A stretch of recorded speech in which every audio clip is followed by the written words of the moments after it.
Need some audio. Just classic early beginner exploit mistake. Damiani just sitting in the back. Welcome to the community showcase for August, everybody. This is basically how this is going to go.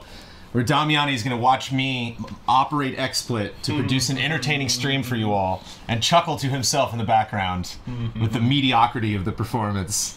Is it tough for you to just sit back and just let the stream happen? No, it's nice? No. You enjoy it? It's nice when other people can do it. Oh, yeah. Management vacation. Ladies and gentlemen, Michael Damiani joining us today for our community showcase. Good audio, Jones. Good audio? Nice. Look at that. Nice. So people were saying somebody said the track sounded weird coming in, and I was nervous it was like looping or echoing somewhere. We haven't told them yet that there is we randomly will place an alternate version of that song in there. Yeah. That is just slightly off key, just a little bit. Yeah. Just to test chat if they're paying attention every now and then. All right. And it's kind of funny every time they're like, I think it sounds different. They're not sure, and then they guess, but maybe they caught it this time. Maybe it's random. It just plays in there every now and then. You never know when it's going to happen. That is basically the technical mini game that all of you can play along with us here at Easy Allies during the community showcase. Yeah. Was anything read incorrectly? Were any submissions skipped? Let us know, and we'll hopefully get through them. Had Kevin Gillet had a submission right at the last minute. We got that one in. Somebody said they were going to email me one, I believe. I searched for the word showcase in my email. Didn't find anything, but I got my phone on me, so if anyone is shouting in chat, they're like, no, I sent you an email, it's from this person, then I will get that in there. But for those of you just tuning in, being like, what's going on? What's happening? This is the Easy Allies Community Showcase. If you are unfamiliar with our Patreon, we have a Patreon. Patreon.com/EasyAllies. And for $10 and above subscribers to Easy Allies via Patreon, they are allowed to submit a question, a piece of video, a song, a photograph, a screenshot, a piece of art that they did. I am happy to say that we have one of each. One of the things that I always pine for every time, that I don't want to force people's hand. I don't want to force creativity here in the community showcase. But I love me a screenshot. You know what I mean? That's what I was gonna ask. Yeah, screenshots. The screenshots are so good. And we even have a couple that are just like platinums, you know? Just like, hey, I got this platinum. And so they'll either give us a direct screenshot or take a picture of the TV. But we have a series of screenshots that are actually kind of an impactful, emotional moment that I'm excited to get to. We have a lot of really great highlights. We're going to start it off with comments, but then we are going just no spoiler screenshots. No spoiler screenshots. No spoiler screenshots. Good point. Yeah, I think we do have the platinum things, but I believe they are one is Hollow Knight, and it literally just says you finished the game. So. Oh, nice. But we're going to get through a bunch of comments first. I'm going to read most of this. I'm going to hand some of this off to Michael Damiani to read, and then we will get into some amazing art, photographs, music. We unfortunately have one that we couldn't include. Somebody put a lot of material that clearly was not licensed to be used by Easy Allies. Yeah. Unfortunately, there's always a couple comments that don't make it in, or just some people that say hello, and that's it for their Easy Allies post. Oh, and I forgot to do one very crucial thing. Yeah, I should do that right now. Entertain everyone, Damiani. I'm going to make the post public for everyone. Uzi, are you the only person who's having sync? You think the sync is off? And have you tried refreshing the browser? I know that sounds like, have you tried restarting your computer? Have you tried restarting your router? It's like, have you tried refreshing your browser? Sorry to sound like tech support, but basically that is good entertainment. So what I would like, sync looks good from Bloodworth. All right. Okay. Well, there you go. There it is. Chat, for screenshots, I have an idea for you for next time. You should submit screenshots for the community showcase of locations and games where you think Kyle Bossman would be pleased if they had placed an NPC there. An integral NPC. So there's a spot in any game that you can take a screenshot where it's like, that was a good spot for an NPC. In fact, I know Kyle Bossman would have loved to see an NPC there. Submit it there. We'll take a look at those next month. What I just did is I made the community showcase public post public. So up until right now, $10 and above patrons and patreon.com/easyallies could submit stuff to the community showcase, but all of us can enjoy this material, whether you are a patron of Easy Allies or not. And now, if you are a patron of Easy Allies or not, you can go to patreon.com/easyallies, look up community showcase submissions for August 2018, and you can see all of these wonderful submissions, because there is some meta information. We do have a word limit for posts. For people that submit non-comments, that submit art, I ask that they limit their comment. Some people like to get a comment and a photo in, and it's like, come on. You know, so it's like, if you're submitting another piece of art, keep just a little tiny description of what we're looking at. So a lot of those people would submit the actual submission and then would do a reply and be like, hey, if you want some more information, this isn't a part of the official post. So if you want to dive deeper, if you want to see some of this art full screen on your own computer, or if you want to watch some of these videos again or anything like that, all of them are linked to patreon.com/easyallies. Community showcase submissions for August 2018. Kicking it off, as we frequently do for Cup of Jones or the showcase, with Bearded Scotsman 86, aka Cord Fan. Hey Brandon and Damiani, this month I picked up a few games in the PSN sales. I'm now playing Portal Knights, yes, and Wolfenstein: The Old Blood, very, very different games. Portal Knights has been a lot of fun, although I have barely progressed through the levels. I've spent most of my time just building a house on the first island. Totally fine. Do you know Portal Knights? This is like Minecraft, but with better combat. Okay. Basically. Okay. I'm also... The Wolfenstein is as expected for me, lots of killing.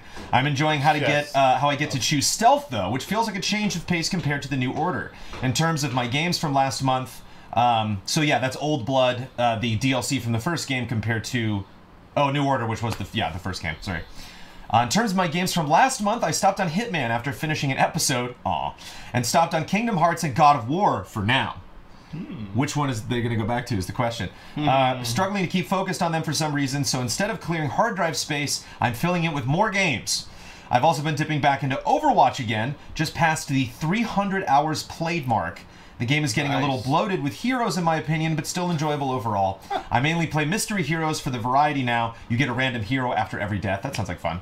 That is my monthly update. Have a wonderful day, and I will update you again next month. Love and respect, Bearded Scotsman 86. What games have you passed the 300-hour mark on? 14, obviously. Yeah, 11, obviously. Wait, no, but you're going back now. If I passed the 11, I don't think I passed the 300 mark. I don't think I've actually passed 100 hours yet. Wow. I definitely passed We did playtime on the last stream. I know. And it said 3 days, something hours. I was like, that's not even 100 hours. Right. And I was like, it feels like I've been playing this for years. And I've been cross. So that's all. 300 is a long time. When I played as much 11 as I played for the streams, I haven't crossed even 1/3 of that.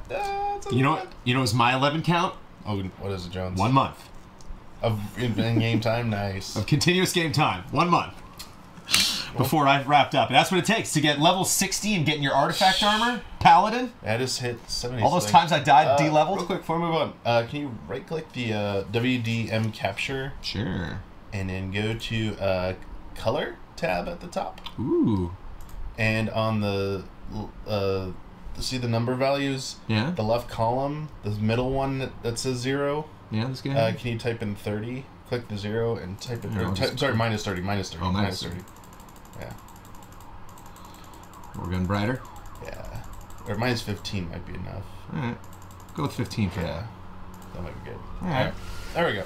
Oh, hello everyone. Yeah, don't have all the lights on. Just changing it up a little bit. MGS Junkie.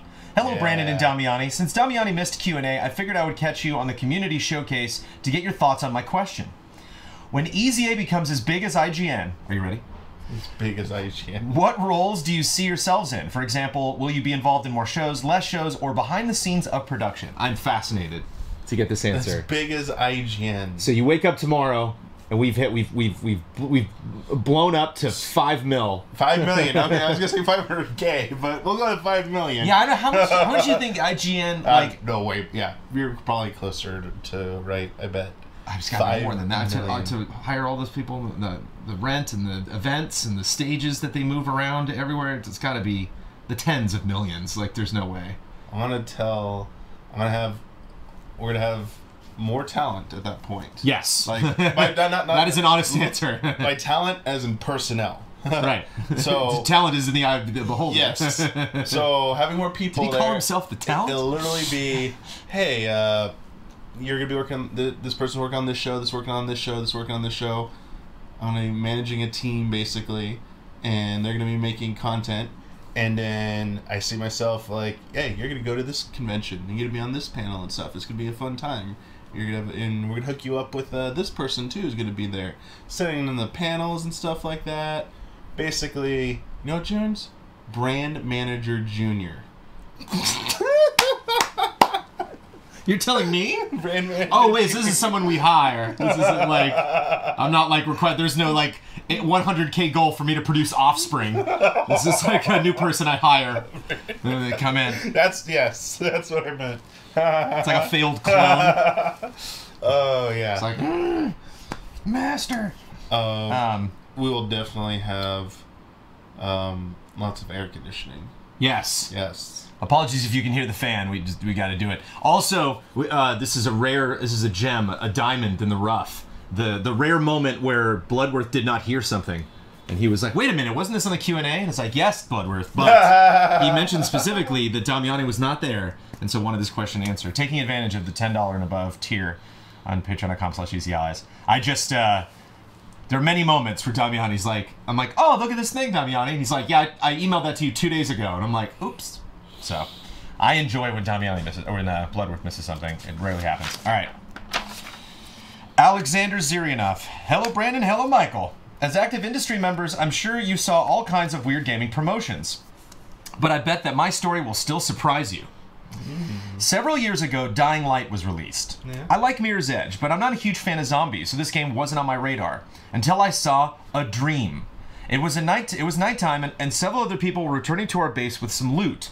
Soon we heard a pack of zombies heading towards our current position. We were in the middle of the field, and there wasn't anything to climb on or anything strong enough to barricade. Luckily, there was a rusty metal container, probably an old train wagon, so we hid under it. We laid on the ground listening to the sound of zombies, and when they weren't close, we talked a little amongst each other. But despite all talking and encouragements, the atmosphere was extremely heavy because we knew if we try to move, we'll die. So we laid under this metal container and waited for sunrise. I have no idea why I had this dream. I've only a couple of dreams a year, and very few of them are about video games. I'm sorry, pause. Do you dream a lot? I almost never dream, because I always get like 5 hours of sleep, and it's not enough. It's amazing. Like, I can dream. I've had, like, dreams, like, on less than an hour of sleep. It's kind of weird. I thought that was not supposed to be possible either. I'm a little confused though. I know there's more. I think it's coming. Yeah. The promotional thing. Like, it's just... it sounds like this dream is promoting Dying Light. I was like, is this dream? He wants to recapture that moment. Yeah, I got it. I wasn't thinking about Dying Light. I never played it before and hadn't intended to. The dream looked nothing like the game I saw in the trailers, and apart from zombies and the day and night cycle, there were no connections to Dying Light's world. Yet I knew that this dream was about this game. I had no idea why I saw it, but I knew exactly what I needed to do. I have to play Dying Light. Of course, I didn't buy the game.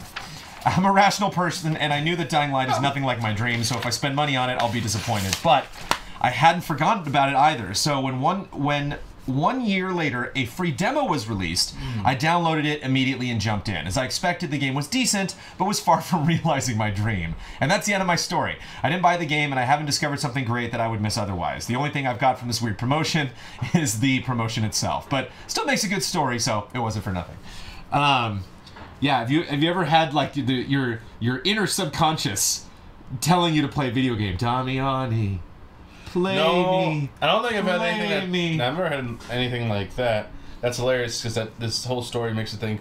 Well, if we get into the future at some point and they do have a way to advertise to you in your sleep, and they like insert a dream for you, it's like you're gonna dream about this game. Like, I'm gonna go buy it and stuff. The most I've ever had is I've dreamt of playing a game that I wanted to play, or finding out about a game that like I'm waiting to find out about, and like I dream like, oh, they announced it and stuff. Then I will wake up and be, didn't play it. That's not real. It was like, oh, okay, maybe it'll happen in real life someday. Gotta keep waiting. And you bring it up on the podcast, we're like, what? What are you talking about? You're like, oh yeah. Kyle's like, yeah, I like to talk. How I like to saw a podcast game announcements. Like, yeah, we're talking about that new game. He's like, no, darling, that didn't happen. We're like, dream time at you and your 1 hour nap dreams. Ulf himself, hello. I can never think of anything good to write or do for these, but I pay for them, so I suppose I'll write whatever. Looking forward to Easy Livin'. The 18th is my birthday, and it's going to feel good to spend it with the allies. Keep up the good work. Ulf himself. Nice. I'm excited about that. Yeah, please let us know if there's anything we should be celebrating during Easy Livin', other than, of course, Easy Livin' itself. A good time to let you know, I have to report for jury duty the morning we pack up for Easy Livin', so hopefully I will be there. I will be there over the weekend, but hopefully I don't have to be there on Friday. Caesar Villa, hello allies. Begin correction music, please. Last month when I said I conquered the Castlevania Evil in the TurboGrafx 16, yeah, sorry, I meant Rondo of Blood in the PC Engine. Okay. Why did I say TurboGrafx then? I got the game in the TurboGrafx section of the Wii Virtual Console, and given that I hate the name PC Engine, I got very used to saying TurboGrafx when referring to Rondo of Blood. Sorry, Jones, didn't mean to freak you out. Stop correction music, please. Now to more important matters. I will take advantage that Mr. Zelda Timeline is there with you to share a little thought that has been in the back of my mind for over a year now.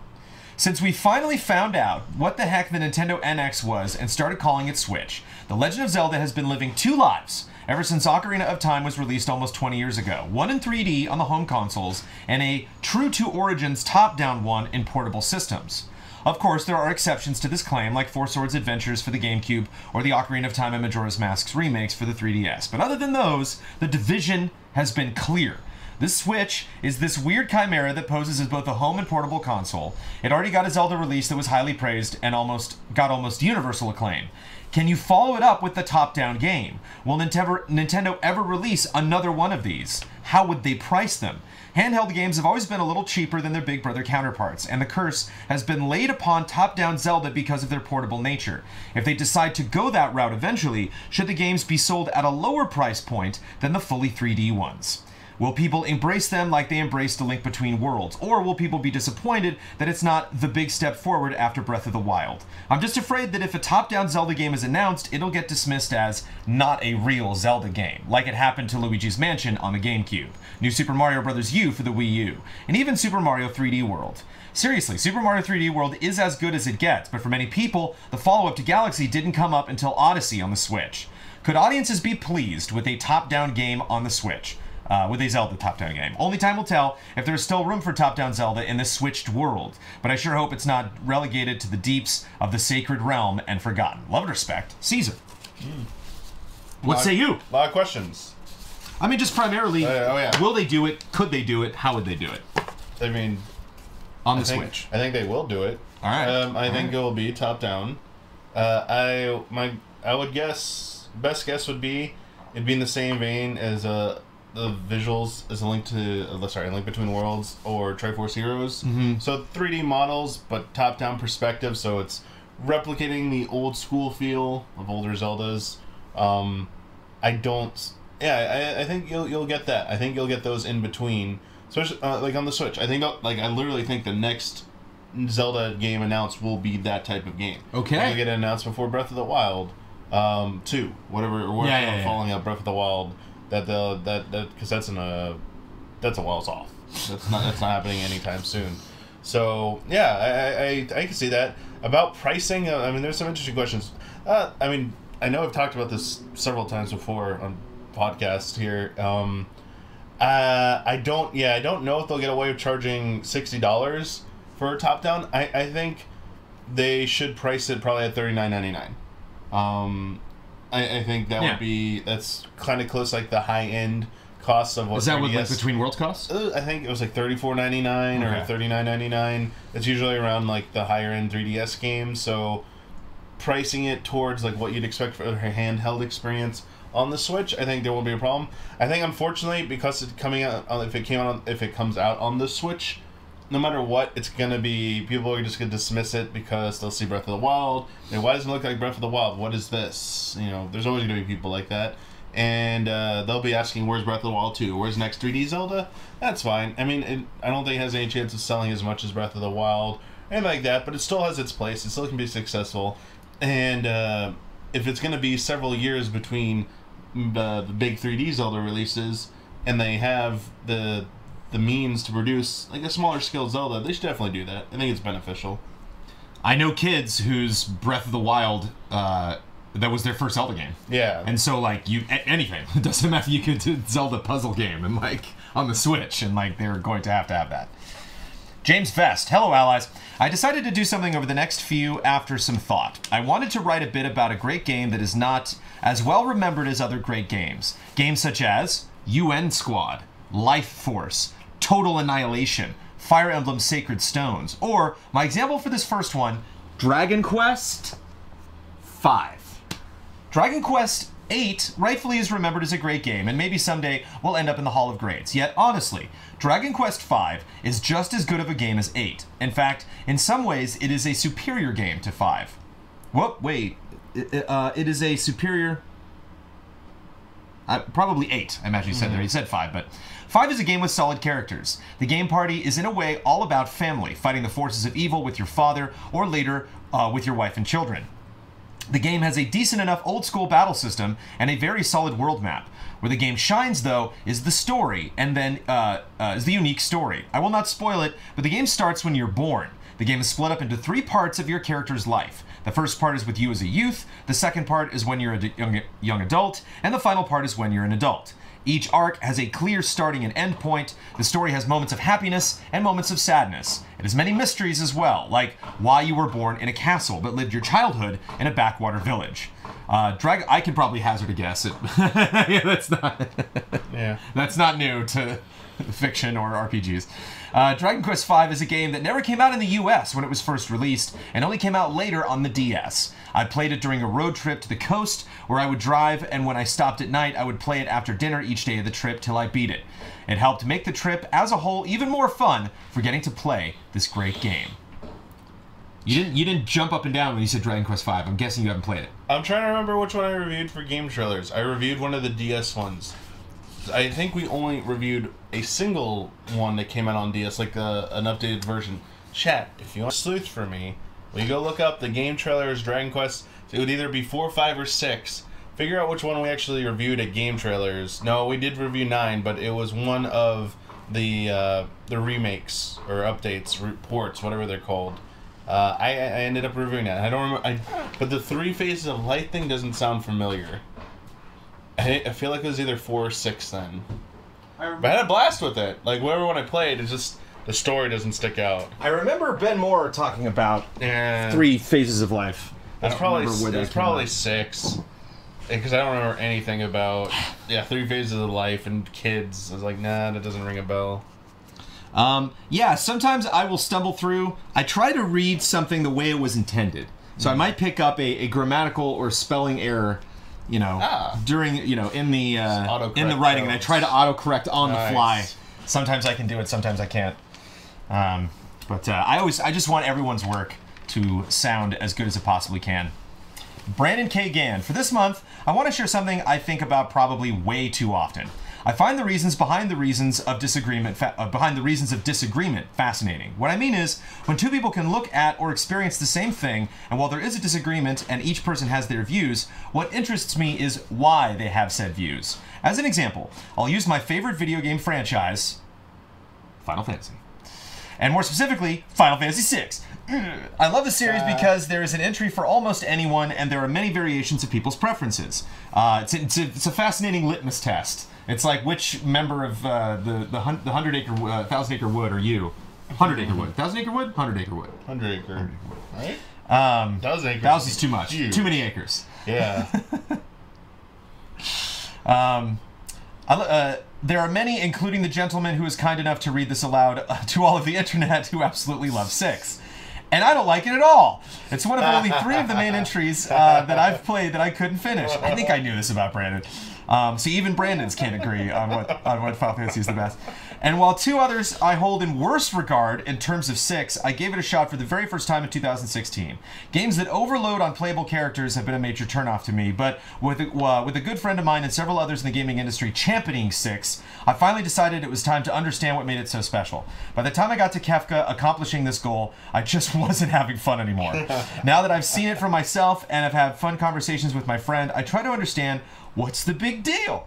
All of that to say, while I may not like it and others love it, and what the respective reasons for those positions are, trying to understand those reasons is where the real growth lies. I've asked myself, Why don't I like this? And when I came to my answer, I recognized that what I value, that it's what I value in what I'm looking for. So every time when I hear praise of 6, I try not only to listen to the reason, but I also pay attention to what gives people those reasons. To finish about 6, I've concluded that for me, it's simply a generational difference, which is his kind way of saying I'm too old. If I was coherent to what video games were, much less the complex themes and characters that make 6 such a standout game, I probably would also adore it. But I was 2 months away from turning 2 when it was released, so that wasn't going to happen at this time. Understanding not only why someone holds a position that they do in the position itself, but the person's principles that make those stances is what makes having conversations involving disagreement an enlightening process. I curate the EZA forum's desire index, and seeing so many diverse orders makes me wonder what each person's values are for their games. For example, Cyberpunk currently reigns as the top desire by being near the top of all lists, while Call of Duty is always dead last. I hope we're not like influencing that, you know? Like that's the thing. Like, I would love to have somebody from the community or somebody reach out to it, or somebody to submit a comment where they were like, what's with all this Black Ops 4 hate, man? Like, I love Black Ops 4. I'm excited Black Ops 4 for these reasons. I find I actually gravitate more toward those takes. Like, if I read a post, I mean, if it's like clickbaity or if it's intended to make people angry that are fans of something, like, that's frustrating to read. But I love reading comments like this. I love reading someone say, like, I don't like something you like, and for these very specific reasons. Like when he says, Brandon, when you say, like, near the end, I was just kind of bored. I'd love to know more. I'd love to know why you were bored. Like, why you weren't bored in the beginning, what the game was giving you, and why. Because I think there is a desolation to the last part of 6. I think the end of 6 is very lonely. Like, you kind of have to muster up, like, interest to be like, all right, okay, I finally got all these people. I got Umaro and you know, all the extra, like, characters. Pick Mog back up. Like, let's go do it. Let's go take on Kefka. Where it doesn't really have that traditional, like, we're all friends. Naturally, we all kind of got back together. Like, you do have to search for a lot of your teammates to get them all back together. Do you like to read dissenting opinions about games that you love, Damiani? I mean, yeah, I enjoy reading opinions about games I'm interested in. Though, I mean, there'll always be dissenting ones, but it is curious to hear why people don't like certain things, and it's good to see those points, because sometimes it's something you didn't think about. It's also good to understand why you like it and what are your reasons for why you like it versus why they don't like it. Like, it's always curious to see that. What is, like, Breath of the Wild, for example. Sorry, going to Zelda, because I don't want to waste time, like, thinking. What can I think of an example? Just the argument about there are people who love Breath of the Wild, think it's a fantastic game. I think most everyone will acknowledge it's still at least a very good game. But there are people I see that were unhappy that it was more of a traditional style Zelda game. Right. They didn't like the lack of dungeons. They didn't like the lack of items in it. Don't like the way it looks. I hear a lot of people. I've seen a few of those, not as much as I would think. Mostly just that it went open world and it didn't need to go open world, and it kind of shed some of its identity to achieve that. And people lamented that, and I definitely, like, I can see why someone would think that, because it does lack those things, and it doesn't have that. Whether or not that's good or bad, though, that is where the subjectivity comes in. It's that, do you like the new direction it's going in and what it's trying to do, or do you really prefer the older thing? And I don't know if that makes it, that isn't, obviously, because there's no such thing it really is objectively good or bad, but now you can see, like, a little bit more granular, like, analysis of the opinion and why they're swaying one way or the other there. And I think that's better to understand, because if you just don't understand and just hear people saying that, you don't understand why. Like, oh, those are just people who just don't like change or something, don't want to go with that. But at the same time, you can see, well, yeah, it is that, but also it doesn't have those things anymore. And those were good. So, yeah, it's a process. I think one of the things with Final Fantasy VI is, when I played Final Fantasy VI, it had the best writing of a video game I had played at that time. And I'm not saying historically, like, I did not play a lot of PC games, so I missed out on, like, I was not playing Baldur's Gate at the time, I was not playing, like, Ultima, like, I'm sure there were a lot of games that had a lot of deep, complex character work that I just hadn't experienced. This is the first time I played a game that had multiple characters, multiple relationships, characters leaving and then coming back later. Like, that was jarring to me.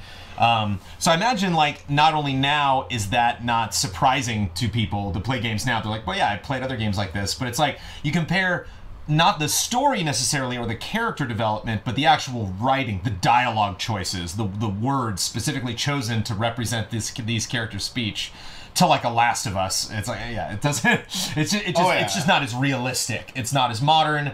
It doesn't take advantage of all of these lessons that we've learned from decades of game development. So, like, even going back now and playing 6, I'm like, I'm into this scene despite itself. You know, like, this scene is not selling itself in 2018 in a great way because it's dated by the fact that they can only put so much text in it, you know? And so, but it's interesting to play something like Octopath Traveler and compare that to 6 and kind of be like, whoa, there's some characters in this that just don't really go anywhere, have really weak, weird stories, or start with a weak story and then finish strong, or start with a strong story and then finish weak. Stay tuned for the spoiler mode with myself and Ben Moore for all the hot details of that. But poor Call of Duty. Devin Langeal. Hello, Jones Damiani. I know asking someone to watch something is never going to work, but I want to try anyway. I'm sorry if this kind of submission is in any way inappropriate or annoying, but this is my first time posting for the community showcase, and I'm very passionate about this topic. It is also just really fun to write about something I care about. Damiani, I'm so happy to hear about your Dragon Ball endeavors. Watch or read One Piece. This is a message for everyone watching as well. If you like Dragon Ball and Naruto, then you'll definitely like One Piece. It is one of the greats. As far as I know, none of the allies are caught up. Maybe Brad? Brad is close. I don't think Brad is caught up, but I know Brad has watched way, way, way more of One Piece than anyone else. But I know many of you could really enjoy it, and I'm trying to make a push here. One Piece is a story about chasing your dreams, going on an adventure, and making new friends along the way. We follow Monkey D. Luffy on his journey to find the One Piece and become the Pirate King. There are emotional backstories, crazy battles, and really cool plot twists. Oda, the author of One Piece, does a great job with creating unique worlds, taking inspiration from so many places, including recent references to Alice in Wonderland. Because the story involves traveling to different islands, there are always opportunities for crazy creative settings. Good sell. I like it. Good sell. By the time you watch all of One Piece, you could watch 10 to 30 other anime, depending on their length. One Piece is more than 30 best-selling comics. It's more than 30 times better. One Piece is more than 30 times better than other anime. There is a reason that One Piece manga is the third best-selling comic in the entire world. With over 440 million volumes sold, it is just behind Superman and Batman, and is on track to surpass them in the coming years. What? The Easy Anime episode on One Piece is great, although they really couldn't get into specific details. I'd encourage anyone to check that out to hear Brad and Ben discuss how amazing One Piece is. Thank you, and I'm really looking forward to Easy Livin' 2018. One Piece, what are your takes? So, I think the hard part about One Piece is just the length. Right. It's a nigh unfinishable. Yeah, it's a massive thing to get involved in, and it's a little daunting. I think when you look at even like Naruto and Dragon Ball, those are pretty tall orders to ask someone to jump into and watch like all of those as well. So I don't know, that it comes from an older guard of anime that is actually dying out, which is the infinitely long-running shonen style of new episode every week. Like, seasons just run into next seasons. There is no break. You see a lot of shows are moving away from that. Even shonen series, My Hero Academia. I have not watched it. I'm very familiar with what it is, though. It does seasons. It does a set of episodes, about 20 episodes, and then it goes on break. It has a hiatus, and it comes back the next season and does that. So a lot of these older series that are shonen, they just run for too long. They have filler arcs, and you gotta get into can I skip certain stuff? It is a little bit of an investment. However, I'm dancing around the question. I can believe that One Piece is very good. I was always told to avoid watching the anime, even unfortunately even Funimation's version of it.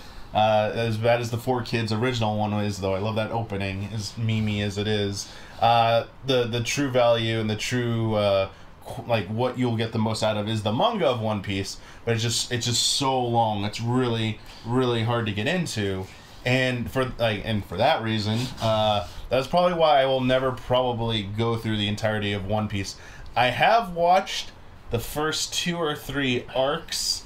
I'm trying to remember where I left off in One Piece. I did watch. All right. I watched about about 50 episodes. And then I was like, all right. You'd be done with the show. Like, yeah. I think that's how many Breaking Bad episodes there are. You know, it's that's intense. Basically, I just was, I was like, all right, I get it's enjoyable, but I don't know if I want to go on this really long adventure here. It's like how many episodes there are. It's like, what, only Detective Conan has more episodes, I think, than One Piece. It's like, no, it's like, thank you for the offer. Like chat got banned. No. Yeah. But I saw people in chat mentioning Hunter x Hunter. Another show that like has been highly recommended to me.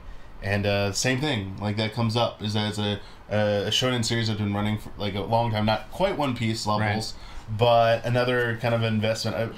Is it over yet or not? I'm not sure, but that one gets like suggested a lot. So I do see banned for praising My Hero Academia. I want to say Monster Hunter, yeah, but yeah, I want to say Monster Hunter. I actually had some VO friends of Amanda when we went out to dinner at Comic-Con that were like, you have to watch Academia. You have to. We're like, oh, okay, all right. Maybe we'll get into it. This is not an anime, but you know what I started recently, I decided, because I love just having something I can put on in the background and commit to, going through Clone Wars. It's on Netflix. Yeah. They just announced season 7, so it's like I'm kind of curious, like if this is something that a lot of Star Wars fans are excited about. I want to get caught up. I watched like some episodes in like patches, but I'm excited to go all the way through. And when the show first came out, I cracked up because at the beginning they have the guy who's like, he's like, Princess Amidala is down on this planet, and the Star Cruisers are flying in, and oh no, there's Darth Maul. You know, like this little like plot recap. And I was always like, oh, that's so funny. They do a plot recap for kids because the kids forget what's going on. And yet here I am being like, wait, what happened with the? Okay, and then Anakin. Oh God, okay, that's right, I forgot. So I actually appreciate Anakin Skywalker. XWF Outlaw. Good high noon, Jones Damiani in chat. So my comment to submit this month is committed to mostly one game with a sprinkle of others. This month saw my return to the Super Mario Odyssey Quest for 999 moons. After about 2 hours, I now have collected a cool 791. Then it had to end. As I posted last month, I had a mission to start Kingdom Hearts and the other KH games in my attempt to platinum them all before the release of Kingdom Hearts 3 in January. I've put in about 30 hours so far. Then that too had to end. I then moved on to Lego Marvel Superheroes. Okay. I'm guessing the first one, which is cool. The game is a way bigger improvement over Lego Jurassic World in terms of its open world. It's the best. Lego Marvel Superheroes is probably the best Lego game.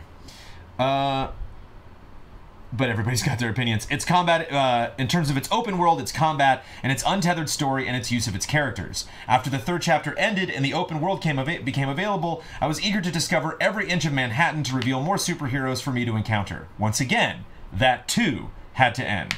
So what, you may ask, happened last month that killed all movement on all the games I mentioned above? What event in video games could possibly have me commit every single day in the month of July upon its release? It's a game highly touted, widely popular, and has almost every ally playing it on a weekly basis. That game, my friends, is... Come on. On a weekly basis? Oh, yeah. Monster Hunter? Nah. Close, though. Octopath? No. We've been playing this game longer than Octopath. Michael Huber. Fortnite. Yeah. To be honest, I didn't buy into the Fortnite hype. I didn't believe the unprecedented zeitgeist around it. I decided to jump in with both feet into Fortnite's Battle Royale mode with the start of Season 5. Safe to say, I am addicted to this game. I may not be the most skilled player on the map on any given match, but I'm willing to jump right back into the fray. I then bought the Founders Pack and plan on playing Save the World very soon. All right. I hope all the allies have a wonderful August, and I will be joining you all for Easy Livin'. Love and respect, everyone. #all50. Thanks, XWF. I love that. We get lots of different comments here on the showcase, and this is one of my favorite types, which is just like the month in review. You know, like here's my journey. I specifically love when you're playing a game and you're like, oh, this game's kind of fun. Yeah, I'm enjoying. Oh, that's good. You know, I'm gonna play that game. It's just this poor, like, poor Super Mario Odyssey. It's like, come on, you only got just a little over 100 moons to get. Come on, or a little over 200. I'll be interested to see if they go back and actually get 208 moons. It's like nothing. So close. You're so close. And I want to chat. I wish we could play. I know some of you don't like Fortnite, but it'd be so awesome if we just play Fortnite for 50 hours in easy living. Yeah. And the goal is we have to win once. It's like, we bet you chat. What if we have to win once, or we're gonna do another 50 hours of normal streams right after? What if, like, yeah, what if easy living is just 50 hours of Fortnite, but we have another television in the background that's playing other games? So, like, picture in picture. Huber's in the back playing Resident Evil 3 full playthrough, but like. And every time he tries to bring it up, we're like, Huber, we play Fortnite, quiet! Fortnite's just completely overshadowing, like, every other game. Would you like that bet, chat? 50 hours, we have to win one solo Battle Royale match. Don't do it in 50 hours. One victory royale in 50 hours. Yeah, if we don't do that, we owe you another 50 hours of normal, regular streaming. That last for the 49th hour is sweating. We are sleep deprived and sweating. All right. Stephen Beaumont. Hey, Jones Damiani. I feel like I'm very ill-prepared this month as we are still in the small, quiet period of the year, and I've been mostly focusing my time on manga and a bit of anime. I've been getting ahead of the anime in Attack on Titan as my local library has heaps of the manga volumes, and boy, to the fans of the anime, you are in for a treat. It is an interesting story to follow in the development of the manga, as the creator was under intense stress due to the meteoric success of the original books and the show, so he was forcing himself to pump out scripts and drawing panels, leading to what he said was not his best work, although what I have read, I have loved. Political intrigue is awesome, so I am doubly intrigued to watch the anime as it comes out, as the original creator has asked the showrunners to rearrange and rewrite certain parts of Season 3 to be better quality. Very interesting. Now, on to the games. This is the month commonly known as Octomonth. I am loving Octopath Traveler. I can see all of this game's shortcomings from a storytelling aspect, and I am upset that your protagonist gets locked in your party until you finish it. I didn't realize that until later, that once you finish their 4th chapter, then you get to boot them out of your party and put anybody else in you want. Okay. Sorry, Alphen, you were just not as good as Tressa or Cyrus. My 2 other picks I was hovering between, but my god, I love that Square chose the Nintendo stance on video games. Make gameplay feel good. I don't think it can be overstated that this is my first RPG you can't mash A through. Every fight is a dance with the D-pad and some important R buffs, and that is what I game for. Engagement. I also love the multi-job system, and that makes my Cyrus a self-sustainable mage and merchant, and allows my Alphen to pro-tag any party composition with the right choice. There are people who like... Oh, is it done? No! Oh, keep going. Quiet, you! I love this game for what it is, and I love the new job styles and character-specific traits. Tressa is the best shonen-style RPG character ever. Do you know Tressa? Are you familiar? She's this little merchant who wants to see the world. She wants to go on an adventure and buy things from people in other towns and just see the world. And buy and I love that, like, I love that, so you can steal objects from people, but you can also buy them. So if you go up to somebody and you go to steal something and it's like your percentage of success is like 8%, you're like, all right. Buy it. So if I trust, it's like, okay, I'll buy it. And it's like, oh, it's 40,000 bucks. Okay, I'll buy it. And I love that some people don't even want to sell it. Like, for one mission, I had to buy a flower from a girl, and when I bought it, she's like, that's mine! And I'm like, haha, and I just like ran away. Haha, you took my money, and I took your thing, and what? Like, bizarre. I would love to say about, the last thing I would love to say about this game that makes me smile is having Tressa and Therion in my party. Going into the steal menu, 45%, oh, here we go. 45% chance? Let's try purchase it with Tressa for 50,000. Therion, let luck be a lady tonight. I hope this edit gets in. I hope this edit gets in. Since Damiani is on, I needed to get this off my chest. Banjo-Kazooie is probably my favorite 3D platformer, and I recently almost finished Yooka-Laylee. I thought since you love Mario 64 so much that your review was slanted due to your predilection, but I was wrong. From a design and control stance, Yooka-Laylee is a bad game. I actually think it is worse than your score, and I'm sorry I doubted you. Well done in the Able Gamer stream. Thank you, Steven. So there you go. Little doubt. Well, the doubt, but then they still disagreed The with me. classic Damiani doubt. They're like, you weren't hard enough on it, Damiani. That's right. See? Everybody's got different opinions. Ah. I also love giving you a little side note about a game that I'm familiar with, and then continuing with the segment, and that person also mentions the exact thing that I just said. Okay. Robert Oh, what were you going to say? I cut you off. Oh, I'm curious to see people who like Octopath Traveler, because I keep hearing about the job system that people love. If anyone's going to go now, try Final Fantasy V. The game that's... Or Final Fantasy X-2. Yeah, you play Final Fantasy 2, but like Final Fantasy 5 with is the dress spheres. Like Heralded is like, hi, you like job systems? You want like the most comprehensive job system, like probably ever at the time, and look how ahead of its time it was. Go try Final Fantasy 5. I mean, might be hard to get into now, but the game was kind of makes me hungry now that I'm wrapping up Octopath. Kind of makes me hungry to go back and play Bravely Second, which I didn't play at all. Yeah. I would love it. Actually, I'd love it if Bravely Second came to games would Switch. probably be easier to get into than 5. If Bravely Second came to Switch, I'd be happy. Robert Thanks to all the Nintendo Switch sales during the month of July, I finally purchased the system. I haven't gotten the heavy hitter games like Mario Odyssey or Zelda Breath of the Wild yet, because I imagine I can get them on sale down the road. The first game I got was Layers of Fear, which I didn't know that was on Switch. It was on sale in the eShop the night I received the system. I have since picked up Fire Emblem Warriors, Shining Resonance Refrain, Sonic Mania Plus, and Octopath Traveler. I realized my mistake was getting such long games, as at the moment, I'm mainly playing the system in short bursts throughout the week. I find that I'm switching between games less frequently than I expected. Octopath Traveler is currently taking up the most of my playtime, and I'm deeply enjoying how serene it makes me feel.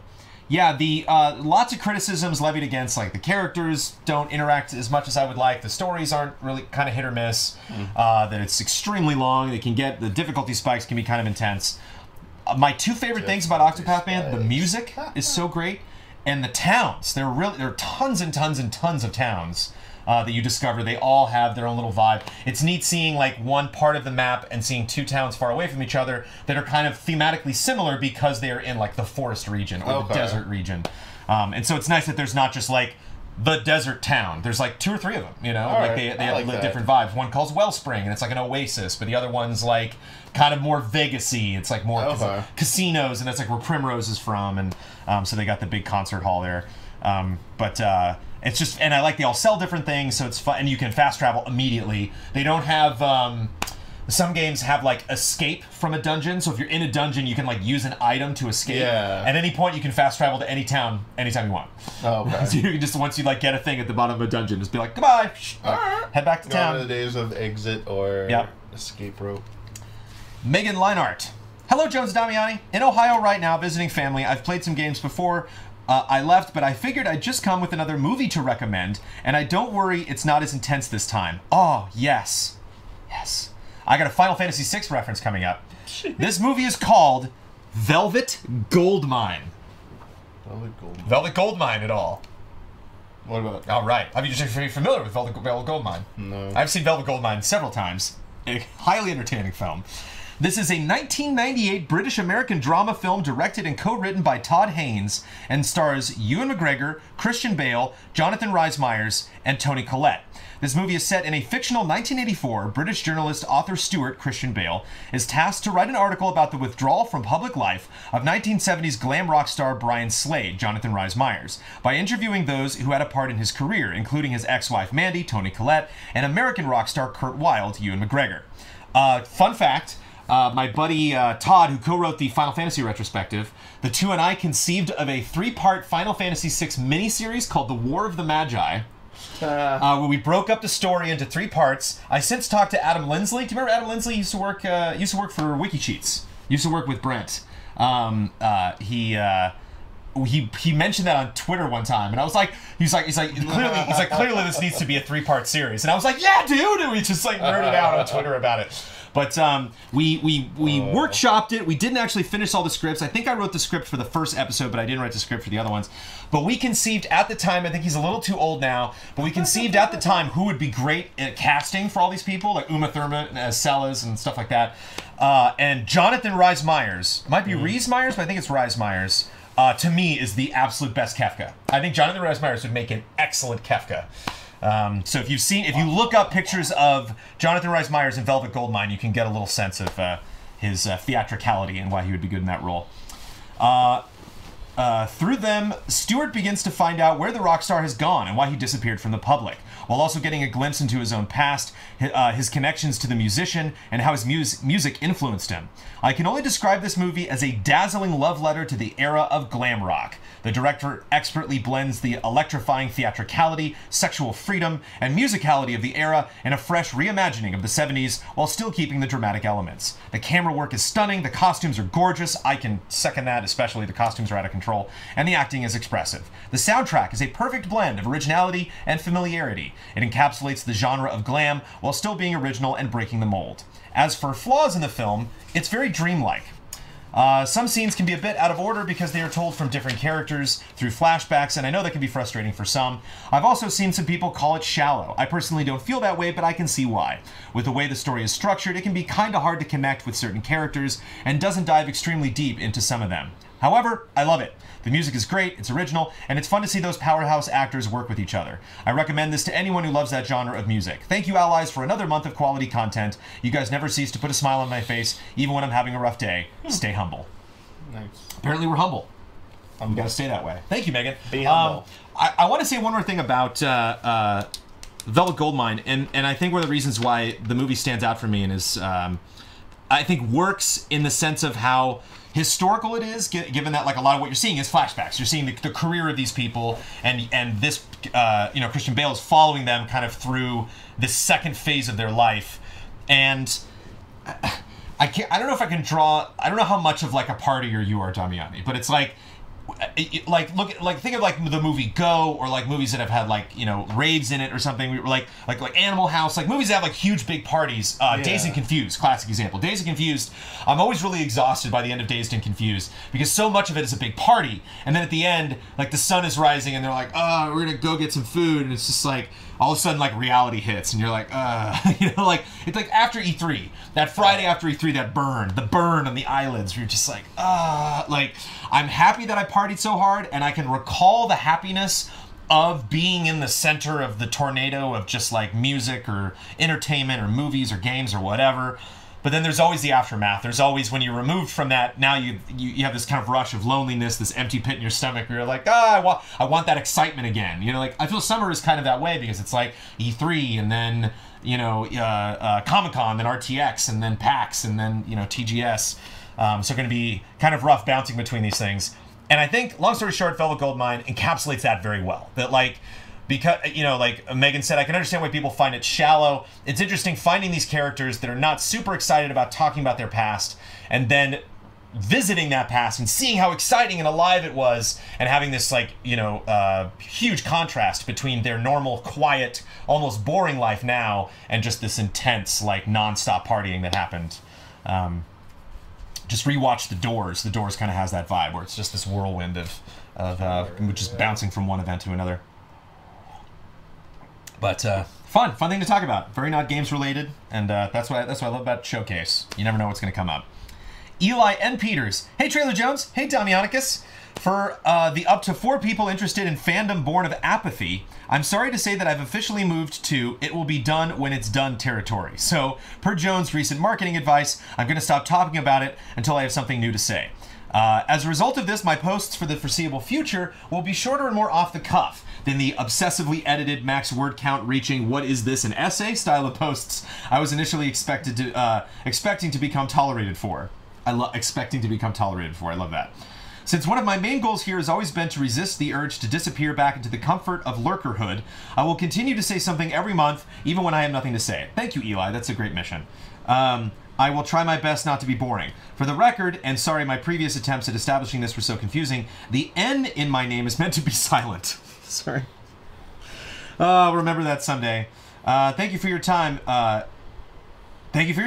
Eli Peters. P.S. It just occurred to me that Damiani might feel a bit left out by such a continuity-heavy post, so I'll just say this to him. You are absolutely right about Kingdom Hearts 3. Wow. Wow. Does it feel good, Damiani? Does it feel good? What are they talking about for people that don't watch our podcast and aren't familiar with the Desire Index? Oh, yeah. There's this Desire Index. Kyle Boston made it up. It's Kyle's fault, really. One of his biggest mistakes of this time at Easy Ally. Of this era. And in spectacular fashion, it backfired. Actually, you know what? We're all wrong because we're trolling ourselves. Because Kyle actually told me what I did is exactly what he was hoping for. He was like, yeah. Kyle was like, Desire Index was so boring until this happened. This is what I was going for every week, and no one did it. He wants blood. Finally, it happened. He wants blood, yeah. But now everyone wants it at the end, so he's like... He wants us to wound each other. Yes. And we're just not willing to do that. There's too much love. Yeah. Dominic Brown, except for you. You don't love anybody. Dominic Brown. Jones and Damiani, I heard you may be watching the EVO Grand Finals on stream. Mm-hmm. This is a huge deal to me personally. The fighting game community needs more eyes on it. And it's incredibly entertaining even at the lowest level. So I'd be happy to blow my Sunday watching every possible Grand Final. Personal favorite game to watch is Tekken 7, as Tekken has been a part of my life since I got my first demo disc. Tekken 2 is included, and you can only play as King and Lei Wulong. King is still my favorite character all these years later. I'm definitely hoping a King makes it to top 8. The camaraderie of the FGC is something that can't be described. With the exception of Smash players, they kind of do their own thing. As I discovered at a great tournament that is held 45 minutes from my home, Combo Breaker. People who could hardly speak English were open not to just talk to fans best they could, but teach them as they wanted... as they waited out their spot in pools. These weren't just mid-tier players either. Koreans like Nii, the current best Tekken 7 player, were sitting down with novices and watching their playstyle and teaching them the ropes as he observed. And regardless of what camp you fell in for your game of choice, everyone was so welcoming. Guilty Gear fans were sitting with Skullgirl players talking about how much it sucks to drop a combo. It was inspiring. The venue was 24/7 as well, so if you were looking for a casual game or a money match, you'd have to be blind not to find one. I'm going to wrap up this rant on my love of the FGC with a recommendation to check out a tournament in your area, wherever that may be, and just dive headfirst into the culture that is fighting games. Go Gion DDing, go Gion DDing. I hope your Eddie Gordo takes you far in EVO. Love and respect to you both and to all of the allies. Yeah, any hype you want to build for EVO this weekend? Yeah, we're starting with Tekken 7. Ben's gonna be there. Ben is huge on Tekken, so... I think that part. I think it's gonna be pretty exciting. I mean, at the very least, Ben will definitely carry the torch for Tekken 7 during those grand finals. I'm just gonna say this: if we can somehow get Brad and Hubert here, maybe Kyle, at least for Dragon Ball, and with Ben and me, like Dragon Ball could be something special because one, it's the first year it's gonna be at EVO, a new game. It's huge. It's so huge, and having just finished watching all of Dragon Ball. Yeah. Like, you can just treat it like lore. I just have a feeling you can treat it like you're watching an episode. I'm gonna get in. Yeah, I'm gonna get into it because of like RP reasons. Like I'm gonna be like the matchups and stuff. Like I don't want to oversell it, but I just have like good vibes. I just talking about good vibes, man. I just want to say this now that you're here. I love cataloging the different in my brain, the different ally laughs. Like I love. It's funny to notice because I try to clip out whenever Ian isn't talking in the podcast because he's got the fan on in the back, and sometimes you can hear the fan, and so I try to like remove his audio, but I can see like he'll just be quiet forever, and then I'll see a little blip, and I'll go to check it, and it's just a that like actually that's more Kyle, but Ian has like like just one quick little taps on the waveform meter. I like. Daniel Bloodworth's I call it the Dr. Hibbert laugh from The Simpsons. Just to himself. Almost like he doesn't want to hear anybody that he's laughing. And I love the cackle laugh. Like you're a cat with a ball of yarn. Just when you like the Joker laugh. So I hope we get the cackle at some point during Dragon Ball. The music video for Foo Fighters Learn to Fly. Yeah. Where like Jack Black's in it, in a cameo for yes. The very end when they all start laughing, and like the pilots.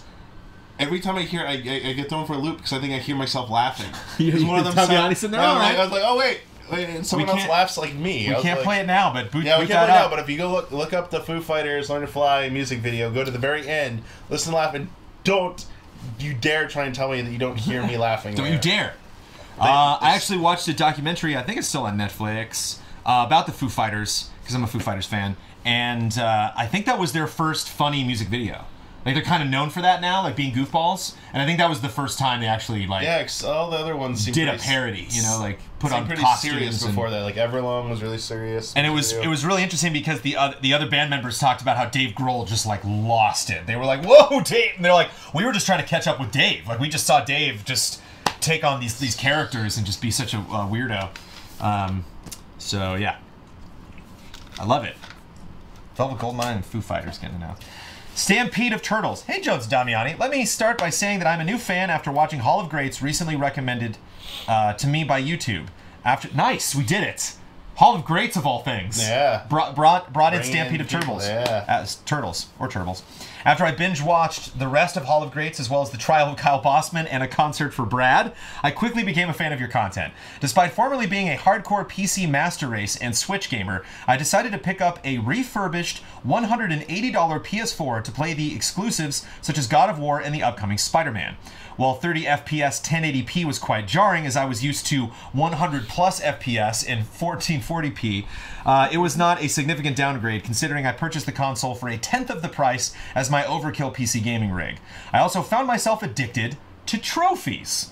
Steam on PC does not reward the player for going after achievements like the PS4. It is a strange feeling considering I know nobody cares about my trophy level except me, but I feel the desire to raise it higher and higher. Doesn't Steam give you? I think Steam has trophies, but achievements. Has achievements, but he said Steam on PC does not reward the player for going after achievements like the PS4. Okay. So he doesn't say they don't have them, but it just in his mind they're more rewarding. Okay. Wow. Maybe in their structure or how they're listed. It has gotten so bad that I've even played through the mediocre interactive drama Heavy Rain 3 times to get the platinum because it was free through PS so Plus. Mediocre. After Detroit Become Human, you can easily see how bare bones Heavy Rain is. I've only had the PS4 for a few months, but I plan on upgrading to a PS4 Pro so that I can solve this 30 FPS issue, and then maybe I will go almost exclusively to the PS4 Pro for gaming. My friends are still... this has actually been a surprisingly not salty showcase so far. I love the hot takes. I love the people come out swinging. We haven't got to Jason Sackle yet, though. My friends are still on PC, so we'll probably continue to play multiplayer-focused games such as Anthem and Monster Hunter World on PC. While I know Kyle shares the love for achievements, I was wondering how you felt about going out of your way to get achievements or even 100% platinuming a game. Thanks for the amazing content. I'm hoping to become active in this community as it seems like such a wonderful place to discuss games. I am Stampede of Turtles on Twitch and YouTube. Love and respect, Ryan. Stampede of Turtles, regular spelling, one word. And hopefully Stampede of Turtles is hanging out. Achievements, you like them? You get them? They're nice to have. I think I always never got the argument against them. There he is. Because, it's me. Yeah, there. Basically, they're there if you want to do something with them. Otherwise, you just completely ignore them. I get it. Sometimes for bragging rights, for whatever, get a gamer score, trophy count, like your level and stuff like that. It's like whatever. I mean, I do think there is something to be said about you do something, an incredible feat in the game, and you do feel like you should feel fulfilled by doing something like that, gratification. But that like little sound effect, seeing that icon come up, kind of like pushes it over the edge, just like elevates it a little bit more. And that is something that's missing from like Nintendo and the Switch. When you do, playing through Hollow Knight, it gives you like little, like they call them quests in there because it's their own built-in achievement system. Yeah. It's not tied to your account, so you'll see like the thing. I'm like, oh yeah, it would have been nice if Nintendo had like achievements and stuff, like trying to get 999 like moons. There you go, yeah. And that little like getting a little Mario like hat thing, and it goes, like the little like 1-up noise or something. That'd be nice. Just like a little jolly quick reward. I think I platinumed Disney Infinity because that was fun to do. I don't think I did that for 3. I think I might have platinumed 2. That was fun to do? Yeah, because I had Toy Box Tuesday. Okay. So it's like we were looking for stuff to do anyway, and some of them were fun because they were like go jump this high or do this crazy thing. It was something that you could do. You could build something in the toy box and then do that with the thing you built. So it was fun to actually construct achievements. Trying to remember if any platinum or 1,000 point on a achievement score on a game was ever like fun or like as you described it there, it always felt like a chore at the end. I got close with Horizon because I finished all the side quests because I wanted to get as much experience and money as possible. I wanted to be super strong in that game, but I don't. The only time I will hunger for a platinum, whether I get it or not, is if I can just tell I'm super close. If just out of curiosity, I'll finish it and I'll be like, hey, where am I at? And it's like, you're at like 85%. I'm like, all right, fine. But I think, I don't think I only have like 6 or 7 platinums. So,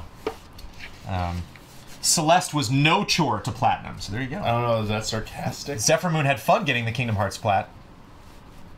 And MX8 Ghost is now missing Disney Infinity. Sorry, I can start putting figures out. You get real sad. Somebody posted Overwatch characters as Infinity figures. Oh yeah. It's like once a month I get a sting. Yeah. Once a month. I saw that. Here's what Captain Marvel would look like. Stop it. Stop it. Kyle Lee. Hey, Jones Damiani. By this month, this month totally flew by. Not too many exciting things to report about, but let's dive in.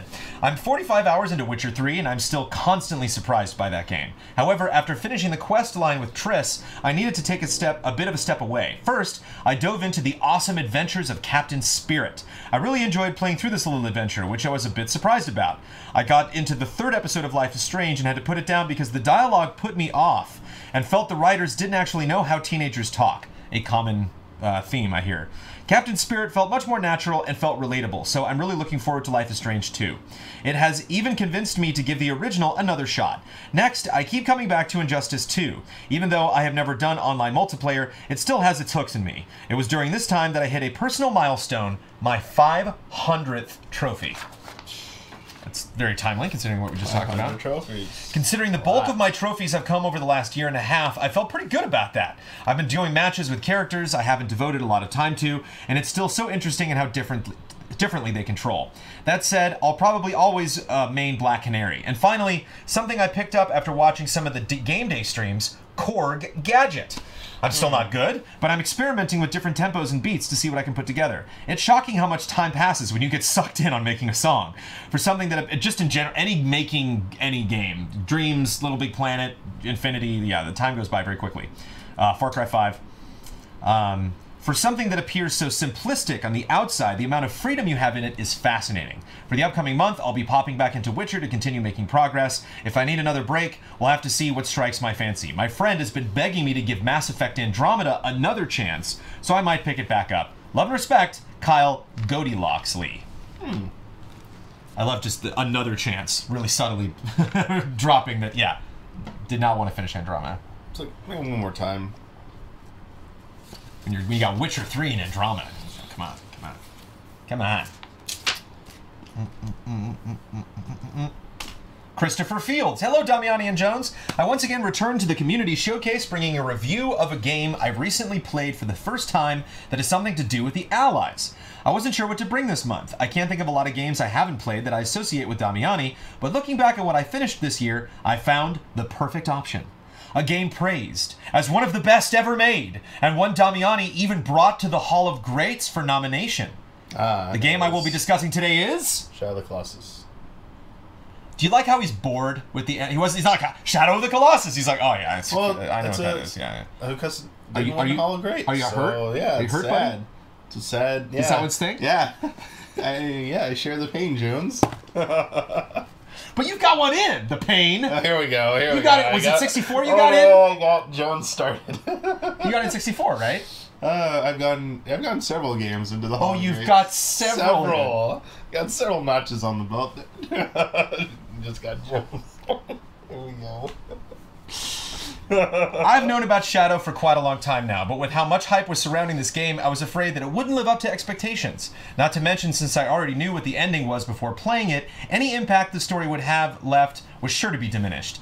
That being said, I wouldn't hesitate to say that Shadow of the Colossus was one of the best games I've ever played. Not one of the greats. I've always had a fascination for other boss rush games, so the immediate concept for Shadow was already enticing. What surprised me the most about this game was how much emphasis and grandeur is given to each Colossus, yet every fight in the game is pretty short. The challenge wasn't so much finding the weak points as it was finding a way to get there. I felt good finding the critical openings for most of the beasts before the doorman hints pointed me in the right direction. But had I known I could do so, I would have turned them off completely, as some others it hurt being told to do something I'd already figured out on my own, or have the surprise spoiled while searching for a good route. That wasn't the only thing that annoyed me. I found the open world of the game to be rather tiring to traverse after the halfway point, but I only think this is a minor issue since the world is so beautiful. Especially on the PS4, I ended up loving the game so much that I decided to get the most out of this game and aim for the Platinum Trophy. I'm happy to say that I succeeded. I'm unhappy to say that it is something I regret doing. Oh no. Over the multiple playthroughs, every part of the game became less special, and I feel like I was missing the point of the game entirely. It's been a few months since I got the Platinum, and I've not gone back to play the game since, and have no desire for the immediate future. But Shadow of the Colossus is a game that I still loved from start to finish. It was exactly the game I expected it to be, with a few things that were a bit different than I imagined. I recommend anyone with the chance to play it to do so, and hopefully it will one day be recognized as one of the greats. Love and respect, Chris the Fields. Yeah, I didn't platinum Shadow of the Colossus. I know Brad did. I kind of got the same vibe. I didn't feel multiple playthroughs of that game is what that game's about. I feel like it's a game you play through every so often, but trying to play through it multiple times in a short period of time, I don't think makes... Yeah. It's not the best way to experience Shadow of the Colossus. Right. Yeah. I just think, yeah, it must be really tiring to have these moments where they're like, oh, look at that Colossus. And you're like, yeah, I know. I'm familiar with that guy. Let's get through the cutscene. Come on. Yeah. Small Leviathan. Hello, Brandon, and hello, Damiani. It's me again, the obnoxious Homestuck fan. I'm just kidding, of course, no hard feelings. Although I have to say, what were the odds of me bringing up Homestuck during the one time that someone who not only knew about it, but actively disliked it was on the show? Small world. Last showcase, I talked in length about Octo Expansion, and even though I don't think it actually came across how much I adored that experience, I mean, you're using a $10 a month pledge for Easy Allies to talk about this, so I think it comes across. So much that I didn't even have time to get to the star of the show, the Octolings.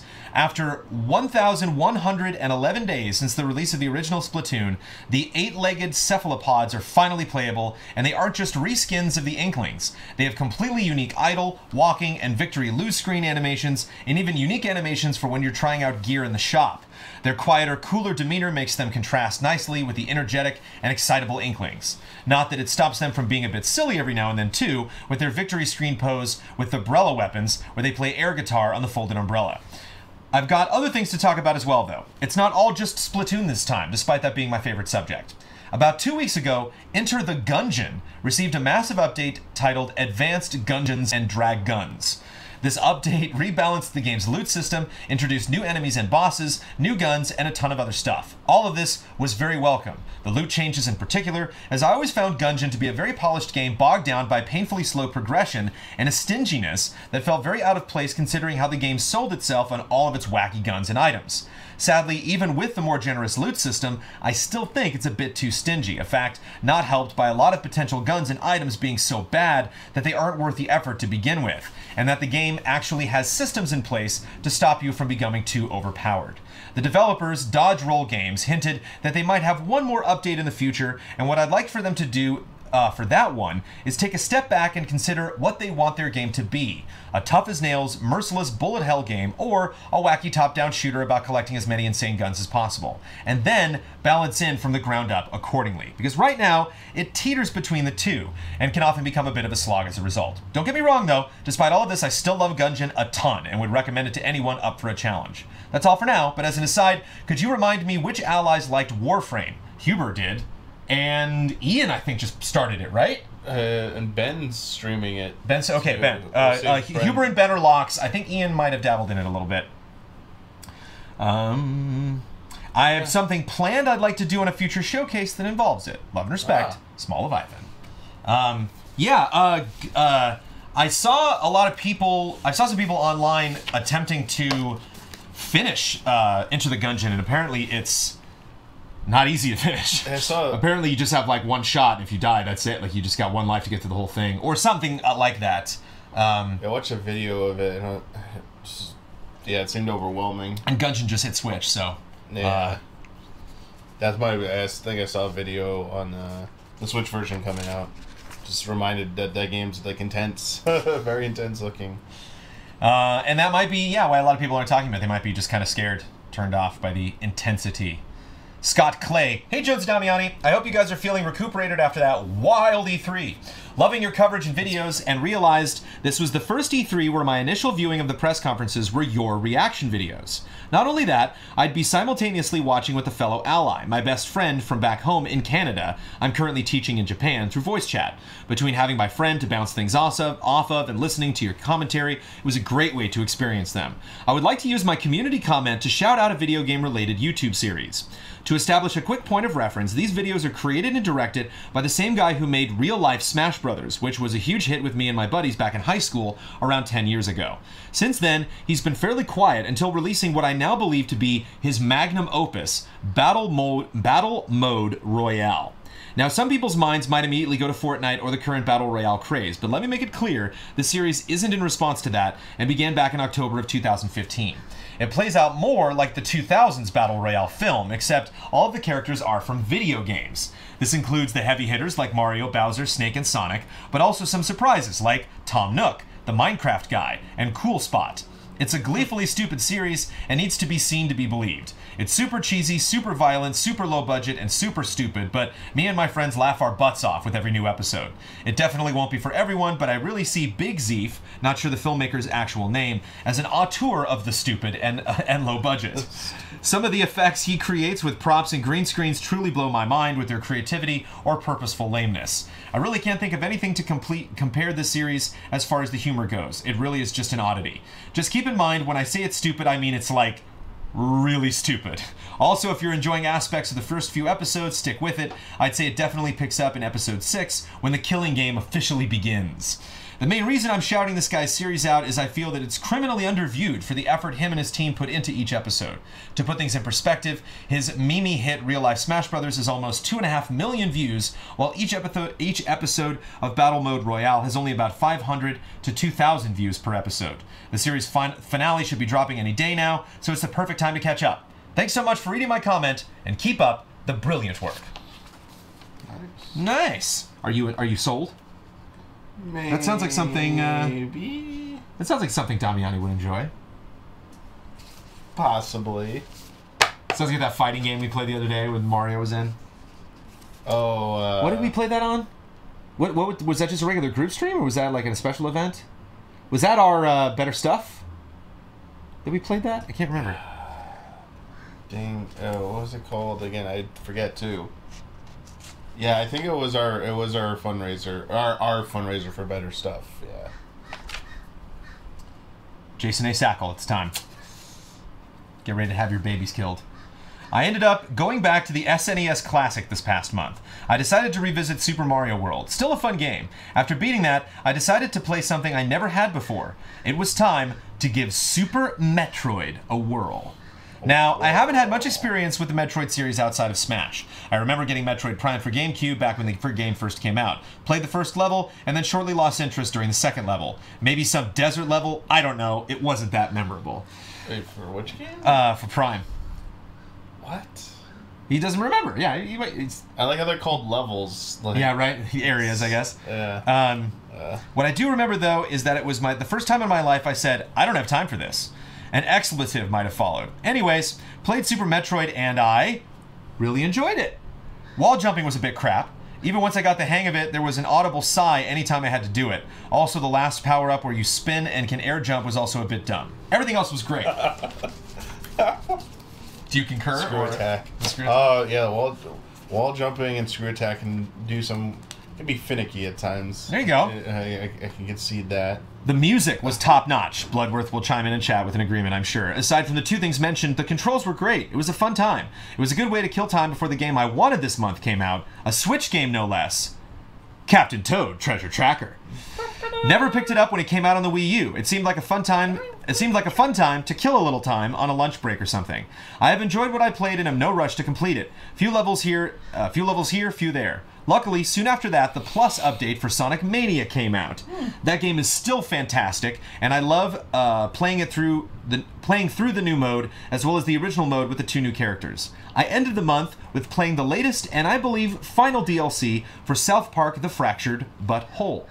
It was pretty much classic South Park, and that worked for me. Have you played any of the DLC stuff? You reviewed Fractured. Yeah, I didn't And it looked like they've had a lot. Yeah, I haven't gotten like any of it. I don't think they've sent us any of the stuff or anything. Well, there you go. Yeah, there's your problem. Well, even reminders, like I just didn't know they came out. Yeah, I'll see like a random tweet here and there and be like, yeah. But they all seem very focused with their theme. Can you go to Canada in it yet? Yeah. So I remember that part where you go to like the Great Wall of Canada, and they're just like, "Hey, buddy, you're not getting in." It's like, maybe it'll be DLC. Come back later. Yeah. Like, oh my gosh. Maybe it'll be DLC. Lots of fun little nods to the horror movie genre as well. Not much else to say. It was a fun way to kill a few hours. Gamescom is next month, so I wonder what news will come from that. I'm hoping to hear actual news on One Piece World Seeker, second One Piece mention, since there will be a playable demo at Gamescom. I'm actually kind of curious about that game. Looks fun. I've recently been on a kick with the series due to how great the latest chapters have been, that I've even started to reread the series once again due to how recent developments give a new perspective on the world, as well as how earlier chapters can be perceived. The story is what makes the series so great, and why length hasn't slowed it down, which is why I really want to find out what the story is for the upcoming game. I'd also love a release date, or a release window, for Dreams. That'd be nice. I agree with you, Jason. That would be nice. I'm just sitting over here wondering, yeah, at least just a window. Just give me a year, at least. We might have a demo this year. Tim Strothman. In past instances, I used my monthly Patreon voice either to highlight an underrated gem, which I played, or to give a personal perspective on a popular game. However, this month, none of the games I played really give me an inspiration for this showcase. So I want to talk about a game that I have been playing almost every day for the last 2.5 years, except for 2 weeks of honeymoon. I'm ready. Star Wars Galaxy of Heroes. I'm fully aware that Galaxy of Heroes can be used as a negative example for a lot of business practices and game mechanics that give mobile games a bad reputation. Almost everything you try to accomplish, leveling up troops, performing better in raids, or simply getting new characters, requires a lot of grinding or money. That being said, EA still made an above-average mobile game that is fun to play, and let's be honest, it can't be that bad if I return to it on a daily basis. In my opinion, Galaxy of Heroes excels in the following 3 design principles. 1. A constant feeling of accomplishment. Since you have multiple currencies which have different outcomes, I'm always working towards multiple goals at the same time. 2. An almost never-ending amount of short-term and long-term goals, especially the introduction of the new quest system, gave even high-level players crazy long-term goals. 3. A great balance of the minimum and maximum time investment per day. If I do not have a lot of time, I can finish my dailies in roughly 15 minutes, but if I want to, I can spend 2 hours or more, especially with guild raids. Moreover, I have to commend EA for a pretty consistent output of new characters. I may not like most of them. Example, why are they forcing KOTOR characters in the game when General Hux, C-3PO, and other characters from the movies are still missing? But a lot of people in my guild love them. As I already said, I know that the game is far from perfect, and there's a lot of room for improvement concerning the business model. Whenever I waste a whole day of grinding material without getting the gear I need, I'm frustrated with the RNG. However, it is the only mobile game so far that did not bore me after a few weeks, or tries to get my attention every hour, which is an accomplishment from my point of view. And that's basically it.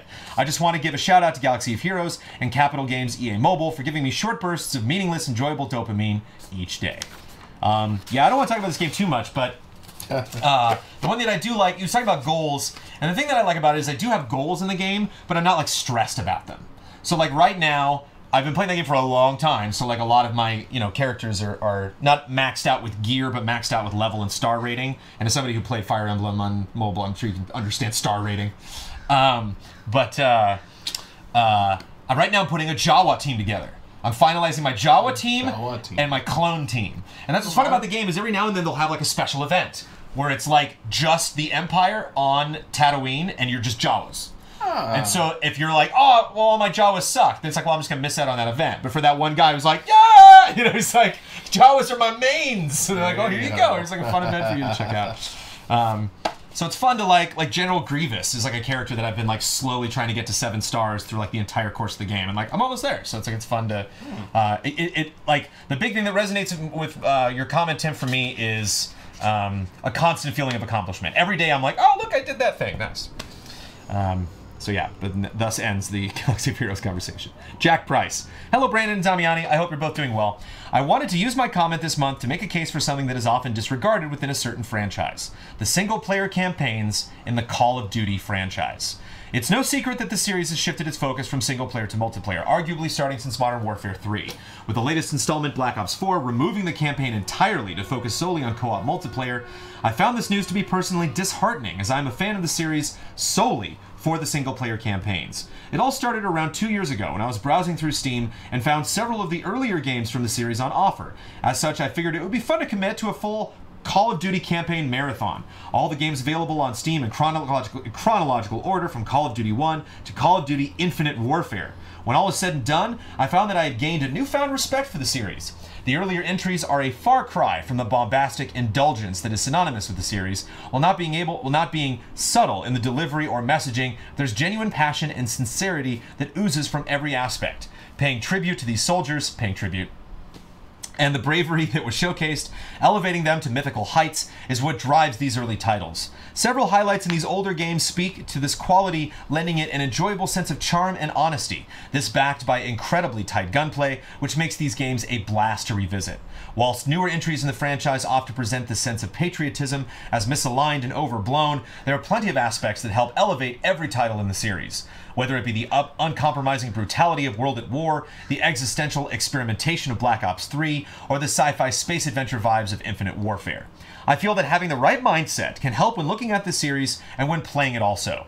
Whilst yes, there have been games in the series that have defined the genre, not all of them are going to garner the same reverence, but that's okay. There's certainly better single-player games out there than you will find in most of this series. Sometimes, though, it's nice to fall back to something comfortable and familiar. I'm sure everyone has their own personal comfort game or series, whether they be swimming in sevens or masterpieces of a genre. Since going through that initial marathon, I found that the series is just that, a comfort series. Something I can come back to, relax with. Something I can enjoy as a finely crafted spectacle of military bravado and excess, all with precisely tuned gunplay and impressive set pieces. Something comfortable and familiar. Hopefully this helped shed some light on this perspective of the franchise, and as always, much love and respect, Jack Price. Have you ever played a Call of Duty game in your life, Michael Damiani? Yeah. Played Modern Warfare campaigns. Modern Warfare 2, Black Ops, and maybe Black Ops 2, I forget. But just the campaigns. I played a little bit of online of Modern Warfare 2. Cool. Just because everyone wanted to play it. And I played it like one night with a bunch of friends and never played it again. And like multiplayer, I was like, nah, not for me.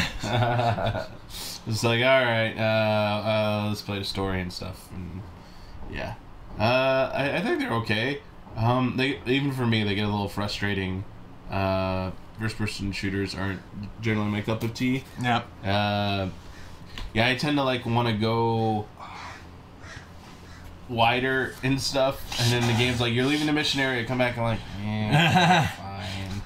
fine, I'll do what you tell me to, fine, I'll stay in the linear path, it's cool. Yeah, generally finding the direction you're supposed to go, like you don't want them to hold your hands, but that can be frustrating when you're just like, I've lost the pace of this game somehow. Yeah, I think Black Ops at the end of the day is my favorite campaign. The original Black Ops. Yeah, those are definitely more interesting to me. Black Ops and what that story definitely more compelling than anything I saw in Modern Warfare 2. 2 is a little too intense and bleak. 3 is fascinating. There are some weird levels, but there's some really fun stuff going on in 3. But Black Ops 1 just has a twist that is just dynamite. And I think it's not only a great twist, but a great twist for a first-person game. The numbers, basically. The what? The numbers, basically. The numbers. Are you down to read a comment? Yeah. We have one more actual comment, and then we're going to be getting into drawings and art. This is about story, and after being bowled over by your Dragon Ball recap, I'm curious to see you bring life to this person talking about gaming stories. And I'll take a nice little break here and refill my water. Rick. That one. Oh. Did the name vanish underneath the... Oh, sorry, right here. Sorry, Outcast Writer writes, "Hello, Brandon and Damiani. it was a great July for me, and I hope it was for both of you and the rest of the gang. I wanted to say sorry for not giving a spoiler warning for last month's post, but if it's any consolation, everything that was spoiled was in the first 5 levels of the Fire Emblem Fates games, There you go. which are all exactly the same. So, with that faux pas out of the way, spoiler warning for Fire Emblem Conquest 6. Upon returning to Nor, your father, King Garen, is angry to see you have returned and thinks you are a spy. For the second time, he orders your brother to kill you, but Garen ends up changing his mind and sends you to put down a rebellion single-handedly. After you have left, Garen reveals that he is doing all of this intentionally to make you suffer, and he even says this in front of all your siblings, who of course do nothing. It says 7 here. Your character says that they sided with Nor because they thought that as a prince of Nor, they had an inside track on resolving the war peacefully and mercifully, but after you put down a rebellion in Chieve, your father orders his men to kill the wounded enemy soldiers and to massacre any and all the villagers who had anything to do with the uprising, even if they actually didn't do any fighting. You stand by and do nothing because to defy your father would mean death. So in other words, your convictions of peace and mercy are strong enough to betray your birth family. Verbiage your character actually uses. So you can work on the inside of a regime that regularly commits massacres against unarmed civilians and has tried to kill you multiple times, but your convictions are not strong enough to defy your father's orders and put an end to a massacre that is happening right before your very eyes.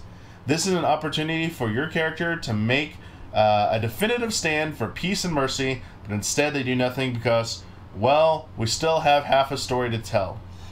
The writers had a chance to allow this event to be the galvanizing or crushing event that forever marks your character and changes them and the narrative of the game. However, the writers, and by extension the game, goes with a tepid middle ground that accomplishes nothing but just more of the same. Oh. Honestly, there's enough bad in Conquest that I can go on for another community comments or two, but I think I've made my point, and I really don't want to beat a dead horse.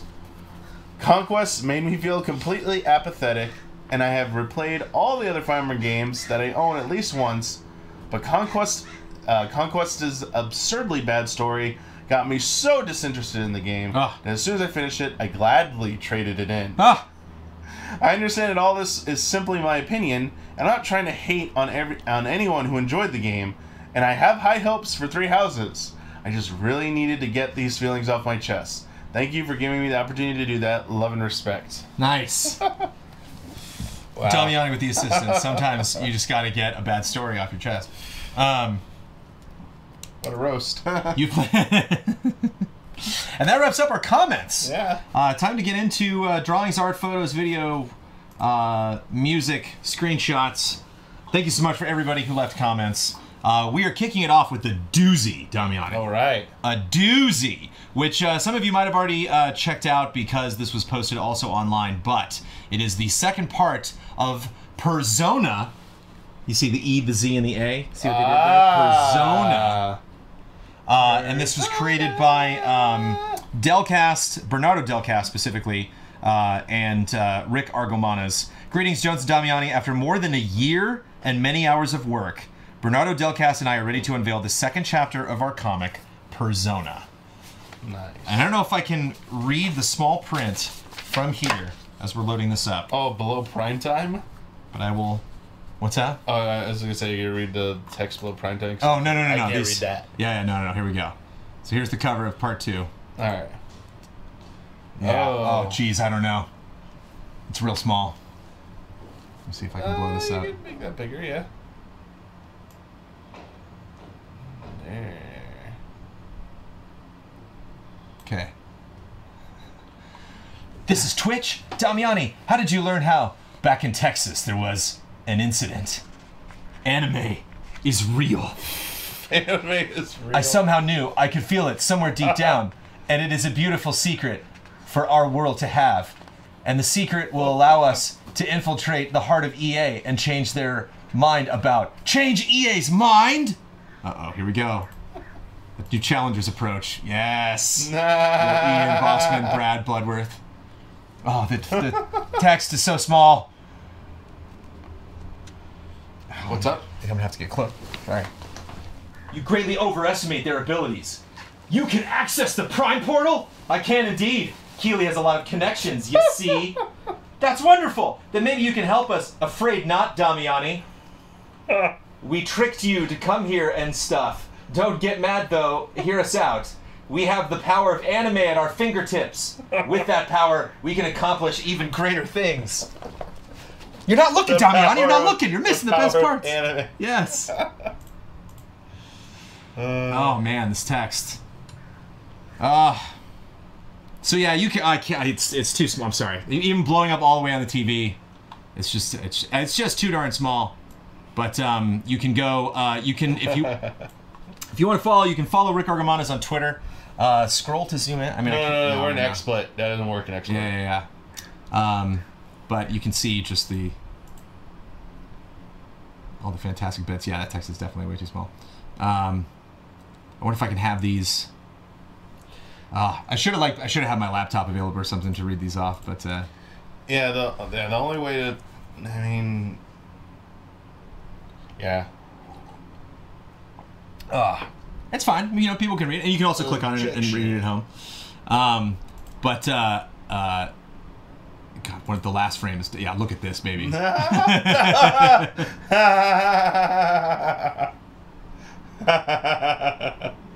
How amazing is that? Oh, yeah. And if you were Huber and Brad, just like, I mean, what a gift, you know? Like, that is just so incredible.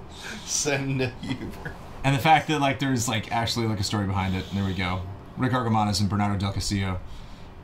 Story, with the crazy, crazy story from Rick Argamanis. Yes, BZA, best EZA fan art yet. Because, I mean, there's a story behind it, so... intense. This coming in from our buddy Chum Nguyen. Love this little bit. Benzilla, King of the Monsters. Hello, great job on the game day stream. I've been watching a lot of the speedrunning events as well, and it's really amazing how gamers can do what they love to support great organizations. I recently found myself with an abundance of free time. Instead of playing games, I've been trying to learn code and better my art. These streams and their VODs have been great for my work time. My fan art submission, I made this while watching the game day stream. The original concept was just Benzilla facing the three monsters from the new movie, but I decided to make it a bit more gamey since King of the Monsters worked with Monster Hunter. Appreciate all the work that you guys do, and good luck with everything. P.S. Ploplet's demise saddens me greatly. Ploplets. Poor Ploplet. I feel like this needs to be a game. But I like, yeah, this right here. This is just. I love how small he is. I love that Benzilla's not that big. Just facing off against them, but really, really, really good, Jim. Thank you so much. And finally, for art, Max versus the game. Not technically art, but this is information put together.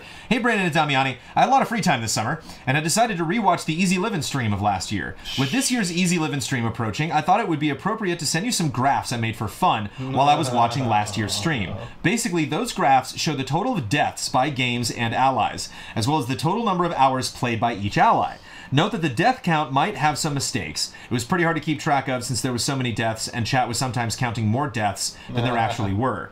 Are you thinking of using the same bot to count death this year too? If you want to have some fun with the graphs, you can try to guess which game had the most deaths, which ally had the most deaths, which ally played the most. I can't wait to watch this year's Easy Livin' in a few weeks. Counting deaths was a lot of fun, so I hope this is something you'll do as well this year. I know the schedule hasn't been released yet, but do you think it will even be more deathly than last year? Keep up the good work. Love and respect. Hard to tell. I don't know. From our schedule that we put together? I predict fewer deaths. All right, there you heard it here first. So here we go. Let's dive in. So we got number of deaths by allies. Dawn with the most deaths. With Ian coming behind him and myself. No, I had this. No, it looks like I have. Looks like Dawn and I might be tied, actually. I died a lot. I think But that might... What games did you play? Because you might play Grand Theft Auto Online. Yeah, there you go. I think I played a little go. multiplayer shooting in Grand Theft Auto Online and got killed a bunch. So There you go. that was probably it. And I would, what was the... Was it Mega Man? There was one where like I went to bed and woke up and there were like 500 deaths on the death count. I was like, what happened? There's some... And we all thought there would be a ton of deaths in Bloodborne, but they aced that. So, fascinating. Oh, we got the numbers there too. Oh, yeah. So, Don definitely in the lead. Ben. Oh, wait, I missed Ben. Oh, that's Ben. I'm the light blue. Okay, so Ben had a bunch of deaths. Maybe Ben was playing Mega Man. I actually didn't have that many. I only got 95. And then Ian's in third place. Bloodworth right behind him, and me behind Bloodworth. So 5th place with deaths. I feel good about that. I don't know. Should be proud of having that many deaths? I don't know. Number of deaths by games. It was a Metal Slug. Metal Slug. The okay, one. there we go. That was 212. Screen sheet. Almost all given to Ben, apparently. Oh, they count screen sheet deaths. Screen sheet, That yeah, was okay. Multiplayer, right? But hard to tell who was... Oh, GT Online, just 5. Interesting. Yeah, Sunshine. So I guess I mostly did racing. Sengoku, 111. Oh, they counted Tekken, one Tekken death? Sunshine, 108. That's funny. Donkey Kong had a lot of deaths. SSX, 5. Because fails weren't necessarily deaths, but I love that some are like, no, that's a fail. Pac-Man. Oh, Yeah. they counted Pac-Man deaths. Okay. That's funny. Okay. And this I'm really curious about. Number of hours played by... Oh, look at that beautiful little balanced pie. We did it. That's way more balanced than I thought. No. Look at Huber. You were 700. Yeah, what is this? A number of hours played. I mean, we only streamed for 50, so I don't know where you're getting the hundreds of hours from. Oh, yeah. Like, this does make sense. Maybe just for the year, or like... Yeah, wait, what is this? It's supposedly easy living. Minutes. Oh, it might be minutes. Yeah, probably. Number So of minutes 708 played. minutes. Yeah, okay. I mean, yeah, that's like... I'm glad that I'm up there. Hours-ish. Huber, of course, just hogging. Yeah, Huber. Just a beast. Just step aside, Huber, and let other people have fun. Criminy. But yeah, that's it from Max. I love those, Max. Thank you so much for putting that stuff together. That's really fascinating. I'm gonna. That would be a fun thing to maybe show in between games when we're setting something up. Be like, if you're curious, the stats of the last Easy Livin'. There you go. It would not be a community showcase without another photo from somewhere in the world featuring Tim Beshan. This time I was trekking in Bali. Bali? And you can see Volcano Mount Agung? I don't know. I was glad it didn't erupt while I was there watching this beautiful sunrise. But it sure did 2 weeks later while I was already moving forward. Oh my goodness. Oh no. Look out, everybody. That thing erupted 2 weeks after he took that photograph. Oh my goodness. The jersey fan I'm wearing is from my home club, 1 FC Köln from Cologne. Not the easiest club to be a fan of, but I got no other choice but to love it. And there's Tim himself. Not repping Easy Allies for once. He's got the Easy Allies colors over in the corner there. And it's the Easy Allies colors on the shirt too. We got the red and white. Yeah, so this trip was a long time ago, but he's still got a lot of photographs, is spacing them Nice. out. Yeah, I think I remember last time I was on. And if you go and you follow Tim Beshan, I think actually, if Tim doesn't want you to follow him, I won't say his Twitter name, but it's a alternate spelling of Tim Beshan. But in his ad, he's in front of like a dojo or something like that, and he's opening up his shirt and it says Easy Allies. Nice. So, Tim, not only repping us, but repping us worldwide. Thank you so much, Tim. Looking forward to more updates. Christophe Fatui.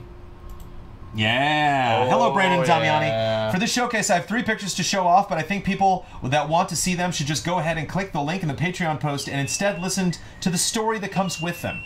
Like many people, I didn't have the best childhood. I was overweight, bullied, and ridiculed by other kids. One of my happiest moments that I still remember to this day was my parent introducing me to gaming.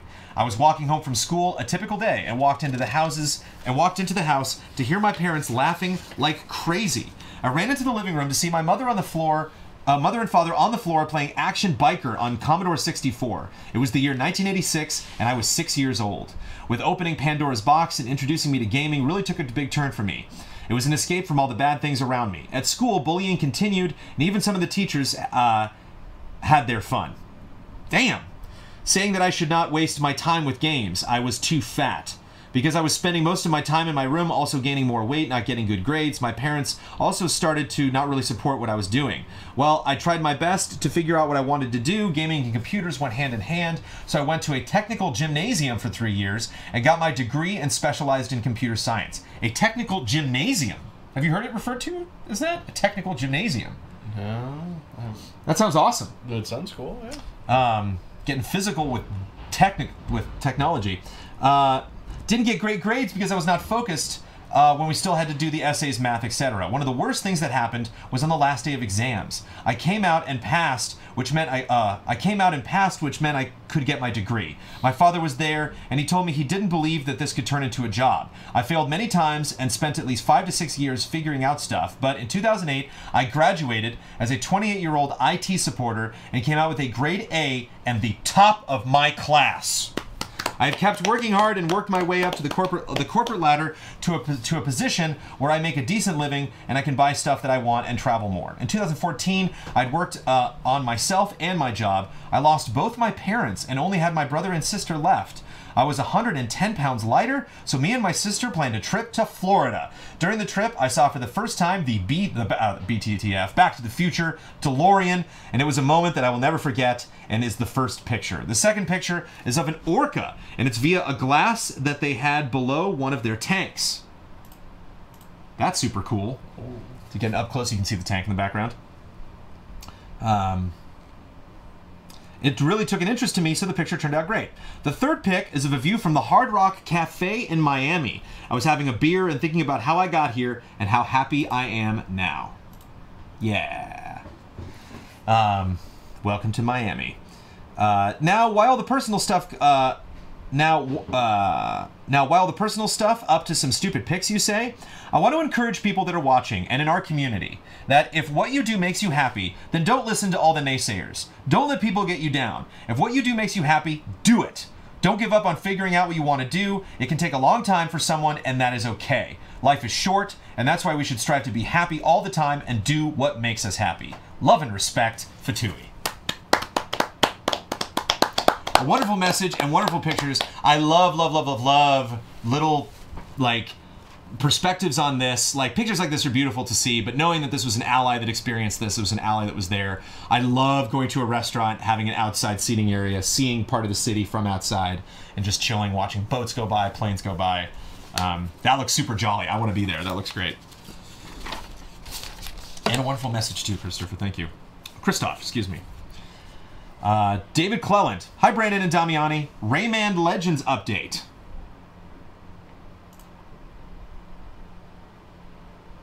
Finally got that platinum. It was definitely not worth it. That is all. Love and respect, Dave Cleland. Yeah, and there you go.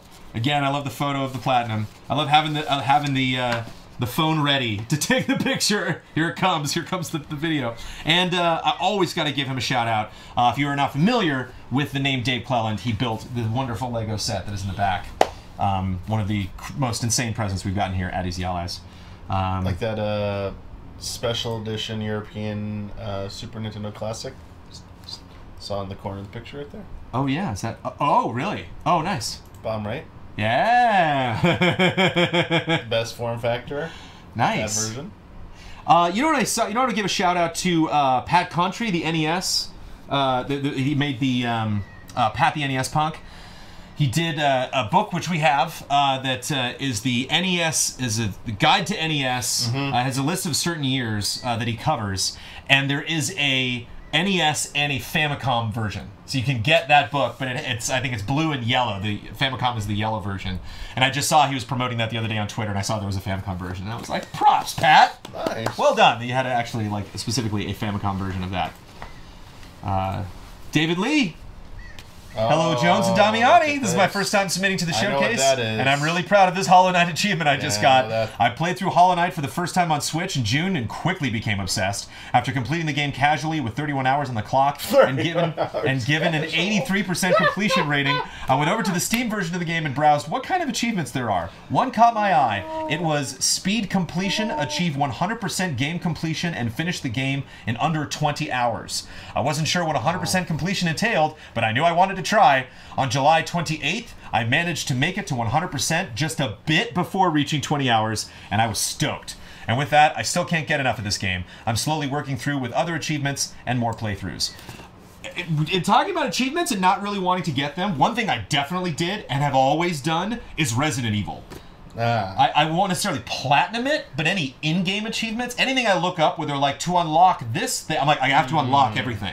Especially guns, where they're like, well, there's this special gun you can unlock. It's like, I gotta do that. I played Resident Evil 7 like 5 times, I think, to go through and get all the little statues and all of that stuff. But I love it. I love honoring that achievement with all of you. Sebastian Hall. Moop. This is really great. Hi Brandon and Damiani. I wanted to share one of my gaming events this month that was very special. I've been playing Star Citizen for a couple months, the big kickstarted space sim game, and have been a part of an organization clan since a while back. This is interesting to know before we get into the meat and potatoes of this, because I didn't know people could play it for that extended of a time. I thought this game had like off and on betas. Yeah. I didn't know that it was just a persistent game that you can just keep playing. I thought the big thing was that it's like, when are we going to finally play this game? Like, I don't know if it's backers that can only play it. But that's fascinating, and this is a game that I'm very excited to get an update on, with a pretty emotional story to boot.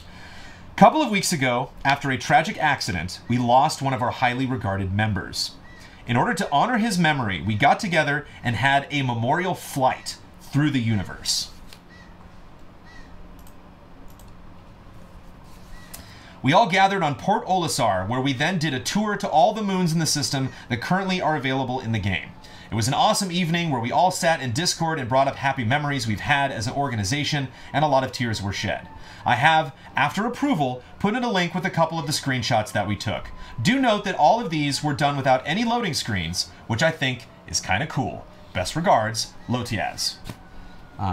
So yeah, I love this. Being an MMO player, I'm sure you are familiar with memorial services conducted in-game. Have you ever seen any of those or heard about any of those from memory, or witnessed any of them? Never been to one in person. I've seen like two or three posts over the years for 14. Certain servers trying to get organizing events for that. I don't want to say unfortunately.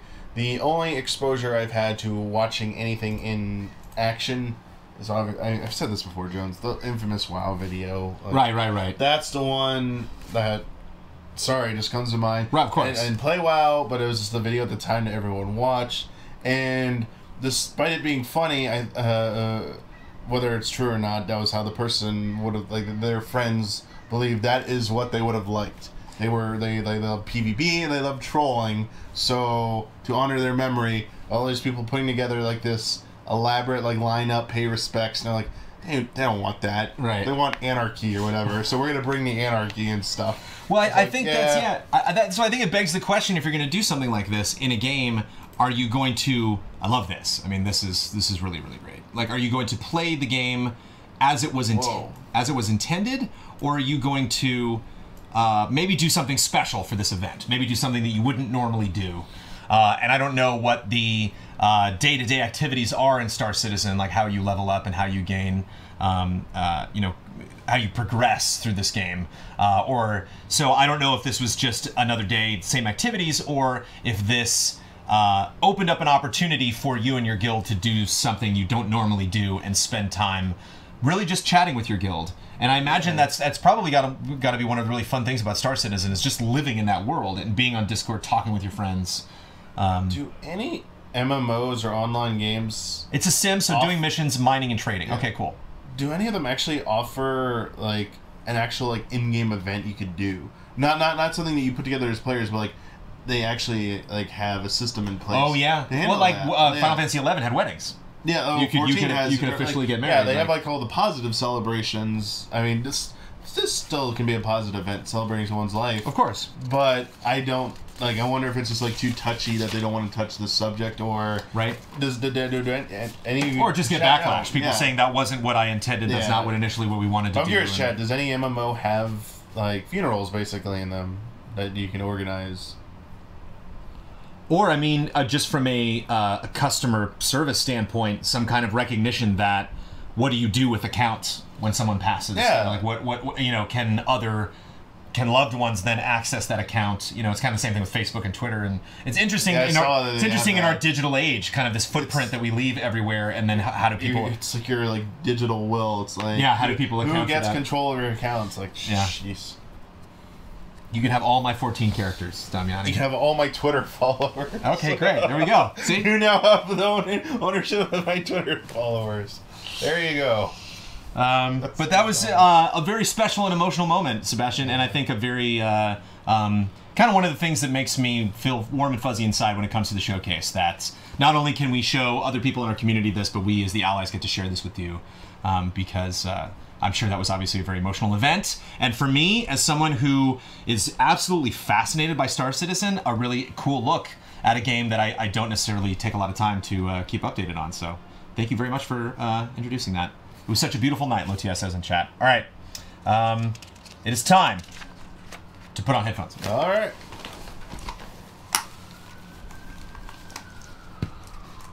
There we go.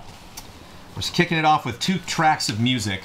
The first by Samuel Cardwell. Hey, Jones Damiani, bit of a departure for me this month. Ian inspired me to get into synth. And specifically to pick up Core Gadget. Here's a song I made in Gadget. It doesn't have much to do. It doesn't have too much Ezra creeping in, but it maybe has just a smidgen of Zelda. Let's see if you can find the Zelda, Damiani. Shout out. This is already probably a million times better than my Lonely Poor track. This is already better than...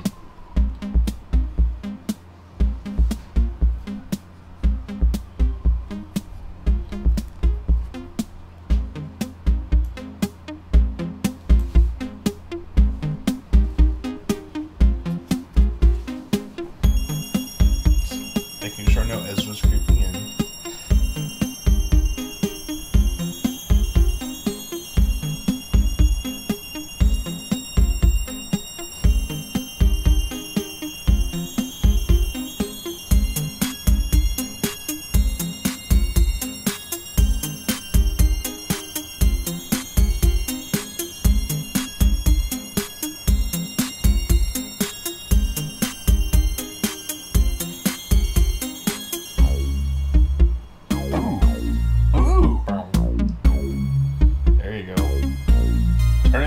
Top Gun. That's you take my breath away right there. Bow, bow, bow, bow, bow. It's a nod. It's a nod.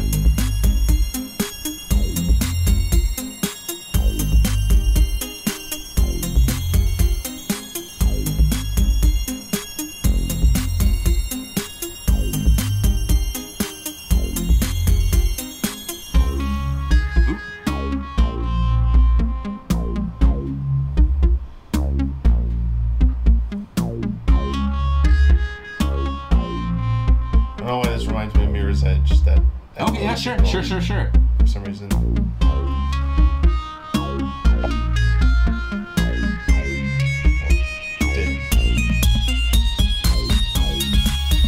Yeah!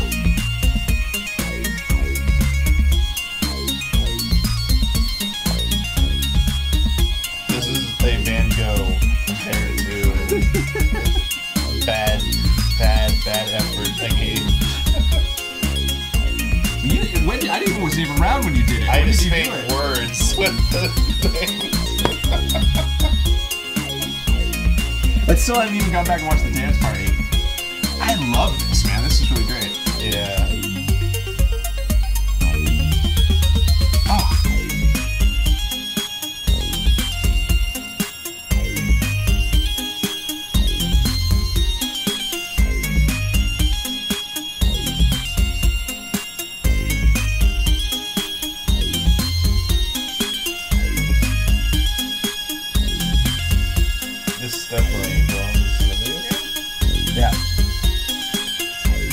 This is like the menu, and it's like a medley of all the different level themes, you know, so it's just jumping around. Or maybe the ending credits. Doesn't have that final ending credits vibe, though.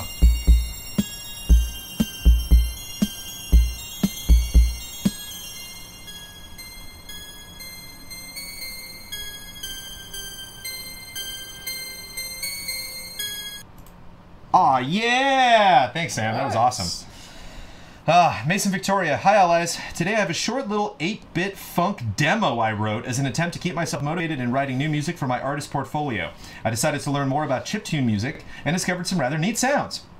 I'm gearing up to visit Los Angeles this upcoming week, and I'm super excited to finally get a proper vacation. Here's to hoping I run into an ally or two while I'm there. I'll be proudly wearing my Easy A swag. Love and respect, Mason Victoria. I will be looking out for someone.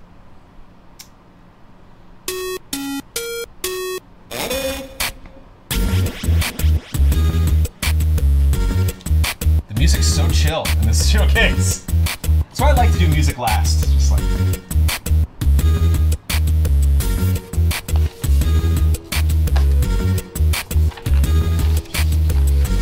talented allies.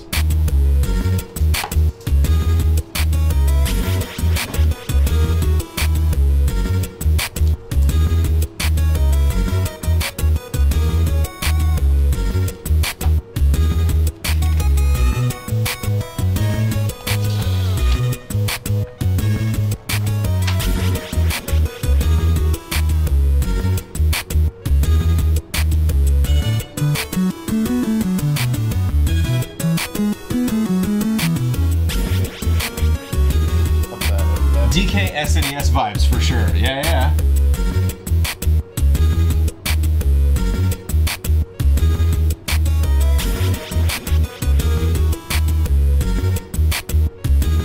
Sounds very runner-ish. Yeah, okay, I can see this runner 3. Jump, slide, jump, jump, slide.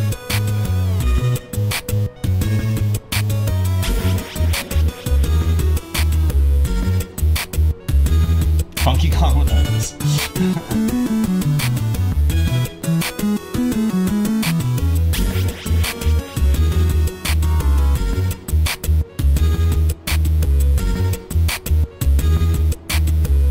Community is more talented than the allies. This is true.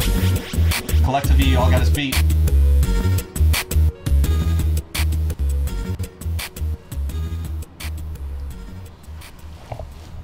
Very good. Beautiful. Very, very, very, very, very good. Oh, that was a nice chill vibe. All right. Eric Jackson. Apologies for the long comment last month, Jones. That's all right. No worries, Eric. I recently went on a huge adventure and couldn't create any fan art, but I do have a juggling video that I made. Juggling. A juggling video that I made. No, so much talent. Didn't see that coming, did you? That I'm quite fond of. Feel free to crop it to the appropriate length. Show me the juggling skills. Should I do? I think. Yeah. Wait. I'll still have those in here, do I? Oh, jeez. In the back. Jones wants to show off probably his juggling skills. No, I don't think I still have. I think I might have put them away somewhere. Yeah. Maybe I'll do that. Maybe I'll do that for like a marathon stream. Jones, you should just submit the video for next community. I should submit my own thing. I can juggle a little bit. A little bit, not as good as this. This is some pro level juggling for sure. Here it comes. You are not prepared. You were talking about chill music too. Production value. It's very. There's no big top. This is very mellow. I got like almost Silent Hill vibes like from this juggling video.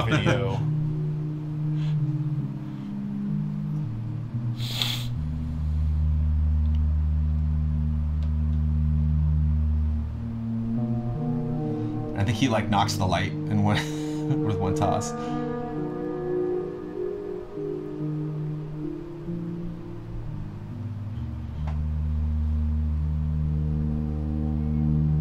No big deal, you know. Like you do. What?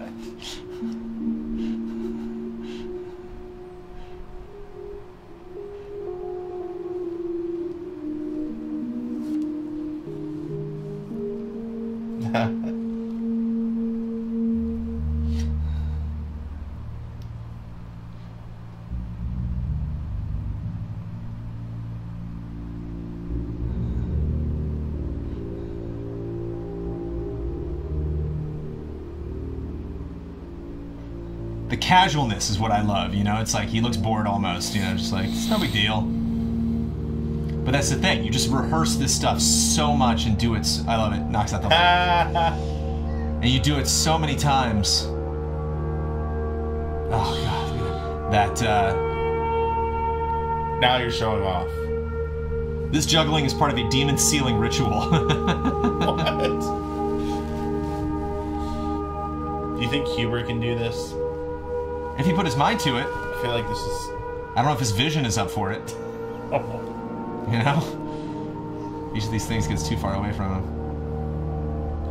So, it looks so effortless, but you know it's not.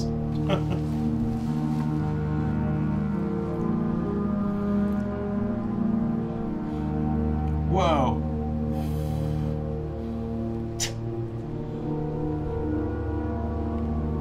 I should get 3 of those guys. I should learn how to juggle those suckers.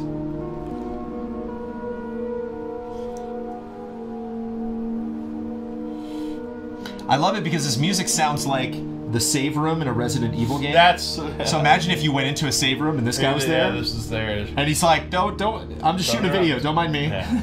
You like put the stuff in the box, like, okay, get some first aid spray out. And the baseball mixer. You know, there's zombies running around, like, yeah, that's why I'm staying in here, I'm just juggling.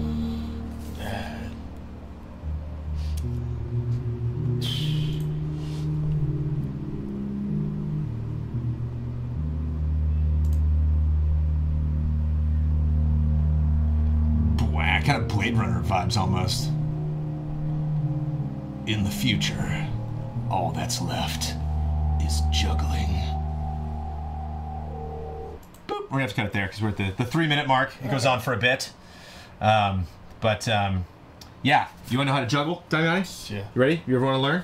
It's real simple. So you just take one ball, throw it from one hand to the other. Do that a lot. Just if you're bored, if you're watching One Piece, if you're getting caught up on One Piece, just watch One Piece and just do that. And what'll happen is it'll get your hands used to the idea of how far that needs to travel. So your hand gets used to like the time it's going to take for where I need to do that and grab it. Then you take 2 balls and you try tossing the right ball into your left hand, because when the ball's in the air and you have a ball in this hand, your brain's going to go, ah, and it's going to chuck that ball anywhere to get it out of the way so it can catch this one. So you need to train your hands to be like, don't throw it over there, just toss it up gently, and then you just toss to the next one, left to right, right to left to right, right to left. Do that for hours and hours and hours. And then adding the 3rd ball into it is not that tough. That's the hardest part. Not tough. It's not. It's that the hardest part is tossing a ball into one hand and having the other ball go into the other hand. Just that action is what you're repeating over and over and over and over again. It's not like the 3 balls that you're juggling. It's just that real life. Yeah. This is a real life trophy right here. But I had to learn how to juggle when I did Barnum in high school, and that's what we did. I just sat in rehearsal. I'd sit in acting class. I'd sit at home while I was watching Batman the Animated Series, and just like. All right, Michelle Jackson, who is following. Have you seen any Michelle Jackson videos where she's been updating this on a game that she's been developing for like a decade? Whoa. And so she's been developing the design. She's only been actually coding the game for a while, and we've been getting updates. So here's another one. So a lot of my work this month was centered around coding. Up until now, I've just kind of been focused on making sure that these 7 systems that I really wanted to be in the game were possible. And now that they all have working prototypes, I can move forward with making assets and actually building the game. This is one of the systems I worked on this month. It's the priority system. It's sort of like in Persona how different characters will aid the protagonist in battle, but instead of keeping track of how everybody feels towards the protagonist, it's how everybody feels towards everybody else. My other big priority this month was figuring out the battle system. I've got it pretty much locked down thanks to these plugins. I don't really have time to go into it now. Most of my work with the battle system is going to be customizing each character because they all have their own unique mechanics and moves. My main priority in terms of art this month has been finalizing the designs. I'm really hoping that I'll be able to maintain willpower and stick to them. But we'll see. Probably my greatest weakness in terms of game development is music. I just don't understand music theory. I gave it an honest shot this month. This is a snippet of one of my more successful attempts. They sound 30,000 times better than what I can make. Don't worry.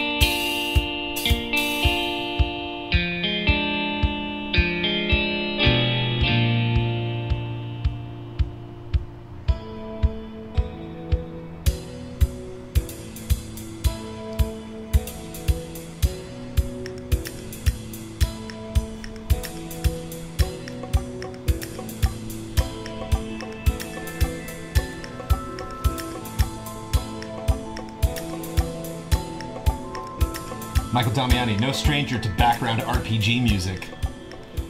I love it. In terms of games, it hard was thing's gonna be another that battle big month music. for Splatoon 2. I finally surpassed 1,500 points in a match, which is a goal I've been trying to hit for a long time, and then promptly went on a terrible losing streak. So I finally tried out Salmon Run and the single player, and they were both great. I also finally jumped into Yakuza. I'm starting with 0, and so far I really like it. To close, I attended Camp Fangamer this month, and it was just as weird and wonderful as I would have hoped. They had some great discounts, so I bought 10 shirts, among other things. But that's all from me. Love and respect, everybody. Bye! Dance party at the end. Evolution dance party.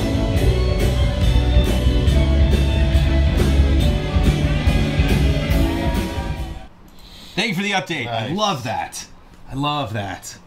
I love all of those little elements. Like we saw character, and the thing that's crazy for me, that's like, boy, is that the rabbit hole? Is not only that like I invented this character, but like here's what this character wears because this character's from this town or has this background or this job or this nationality or race or religion or whatever, and then because this character wears that type of thing, anyone else who has that job or is in that guild or that religion or whatever also has to wear something like it, and then seeing those threads continue throughout other people. I was like, that's a lot of work. That's a lot of work. I have so much respect for all the stuff that you were putting together, Michelle, and I love those updates. Thank you for those. I cannot wait for the next one. I had to turn that up a little bit. VG Junkie. Hey guys, can't wait for Valkyria Chronicles 4, DMC 5, and Kingdom Hearts 3, among other things. Super close. I am at a wait-and-see stage with most of the fall blockbusters. Won't commit to anything unless it is deemed worthy of my time after release. Since Damiani is on this month, I thought I'd switch it up a little and share an old clip from Platinum's best action game to date, which is... I know what it is. What is it? I hope we're on the same page here. Metal Gear Solid. Yes, we are! Rising Revengeance. I really enjoyed the emphasis on strong defense while maintaining offense, and find the mechanics even more satisfying to use than Bayonetta's dodges when you get it right. Here's a little piece from my old no damage runs, using an unlockable item that kept my energy gauge full so I could make the fight a little quicker. I've done every fight in the game with no damage, including on the hardest difficulty, and it's endlessly satisfying figuring out how to make it work in a way that even DMC, Bayonetta, and Ninja Gaiden can't quite match. Let's see if Damiani's intimidated by these skills. Ah, Sam.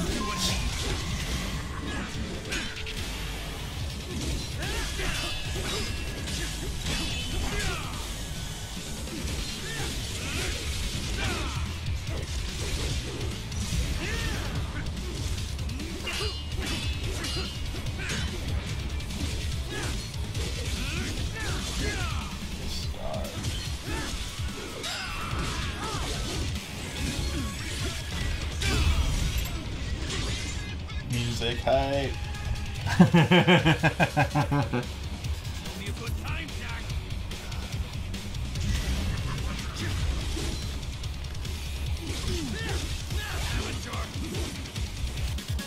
Here it comes. Nice.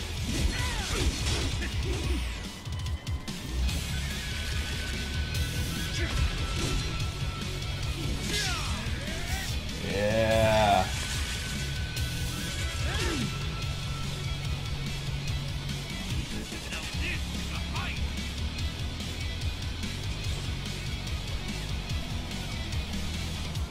Beat me so you can take my sword. Long range one. Yeah. Oh yeah.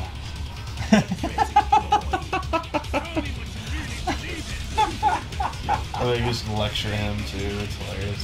There it comes. Multiple. Nice.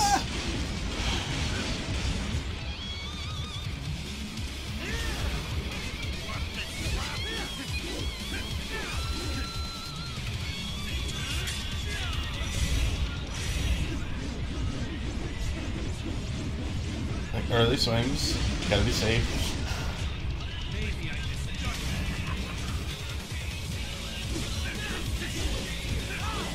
The no-hit run, man. That's I don't think I've ever played a game where I can beat a boss without getting hit once. Ooh, that close range one. Just so easy to mess up when it is. Oh, like that one. It's so close.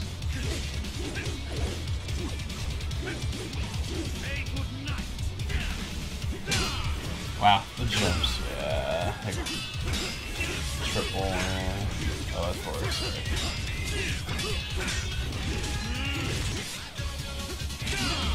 Yeah. Oh, Wow.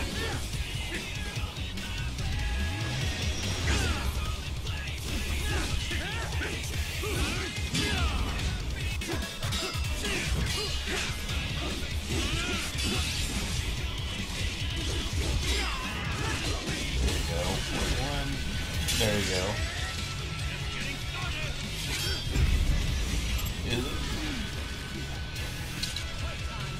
Playtime's over.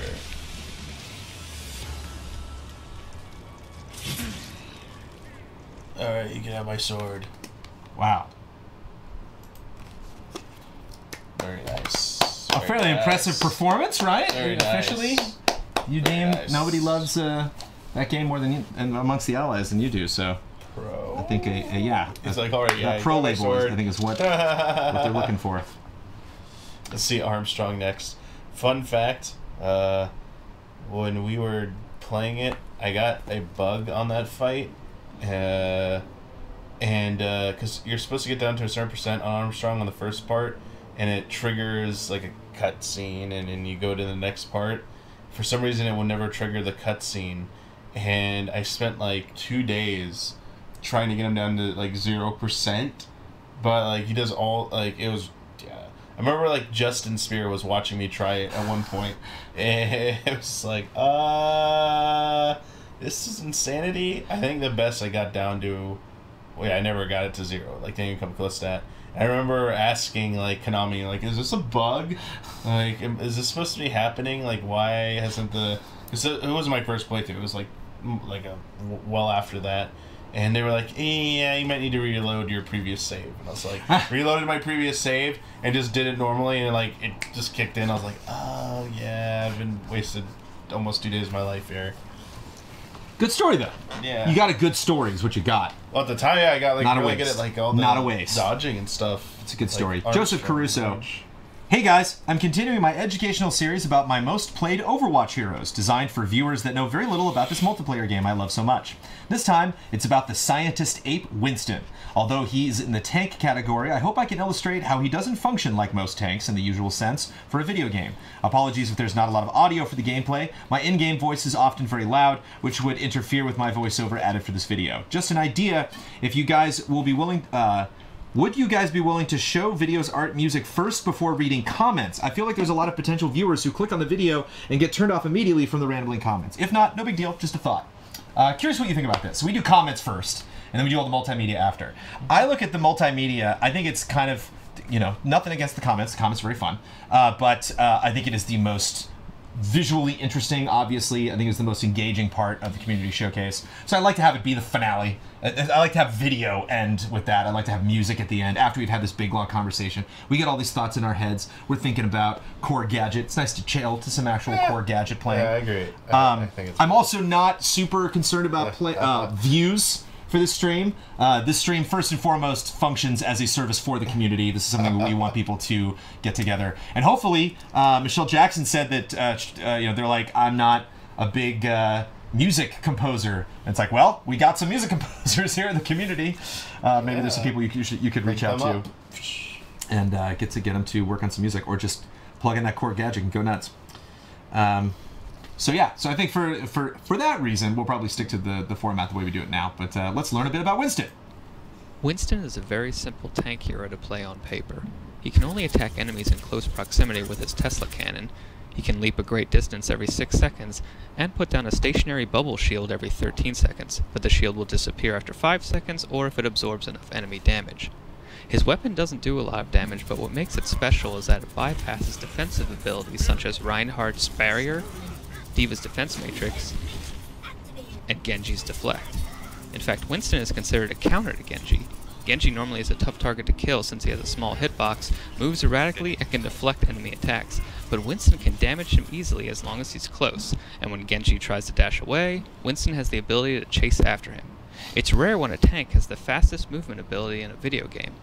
Despite an enemy's position, Winston's weapon and leap make him perfect for finishing off an isolated or low health target. You can even use your jump to damage a flying enemy. If you're accurate enough, the jump itself can damage an enemy if you land very close to them. It's also rare for a character in a shooter to barely require any aiming for their weapon. Winston is not mechanically demanding, but you're very vulnerable when you jump in and activate your bubble shield on the wrong target or the whole enemy team. Because focus fire can melt your shield instantly, and then your jump is on cooldown and you don't have a way to disengage, so picking your moment to strike is critical. Getting kills is great, but as a tank your main job is to create space for your team and apply pressure to the enemy. This enemy soldier has uncontested high ground and can shoot down at my team at will. I'm not going up there to get a kill, but to harass him and force him to give up his position. The shield blocks enemy damage both ways, so as the enemy steps inside, you step outside and vice versa, sort of doing a little dance. Your bubble shield can briefly protect you from damage and abilities such as Anna's sleep dart, but enemy healing also can't pass through it, so not only are you saving yourself with the shield, you're denying your target from getting healed. Watch as my team attacks this tank as I cut off the two healers behind them with the bubble. Oh, I see. Now we can easily clean them up. You can also use your leap and bubble to save a teammate from certain doom. Winston's ultimate is his Primal Rage. It only lasts 10 seconds, but upon activation it instantly fills and doubles his maximum health, so you can use it as a second wind during an engagement. Instead of his Tesla cannon, he now swings his arms. Once again, you don't do much damage, but now you knock back enemies, so you can activate Primal Rage when you have an opportunity to knock enemies off the map.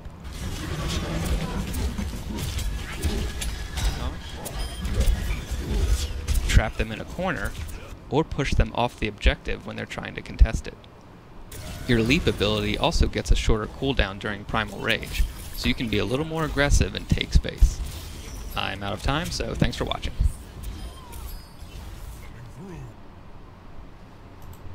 Thank you so much, Joseph. I love he said he was out of time. He cut it right at 3 on the nose. 3 minutes even. Very respectful of the rules. Coming from an editor, that not easy to do.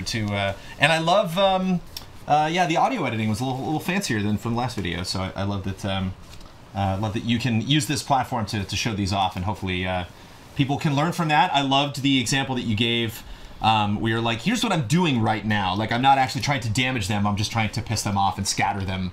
You know, so it's like cool to see. Because you were saying you're like, I'm not the best at some of these characters. I just want to help explain them. And I think you do a really good job of doing that, of helping us understand, like, what we're looking at. If anything, I'm sorry that you have that 3-minute cutoff, but if you want to make these videos a little bit longer, when you have those examples, I think there was like a dart that somebody threw at one time. It would have been nice if that was like its own sound up. I think you can let those gameplay moments breathe a little bit more. So we're like, oh, okay, I see what you are explaining. But great script on those, Joseph. Good job. Ian Alexander, this month I'm submitting a trailer from my Minecraft Hardcore series. Hardcore. This might be a little too much. You might have to put the kiddies to bed for this. I'm re-editing the series to censor it for naughty language, but the uncut version of the whole series is already up on my main channel, Alexander Arts. If you guys are up for scoring my trailer, feel free. Also, music is provided royalty-free by Kevin MacLeod. Nice. So here we go. Do you want to score it whenever we're done? Yeah, we can nice to it. Like a censored for because the movie is naughty language. Naughty language.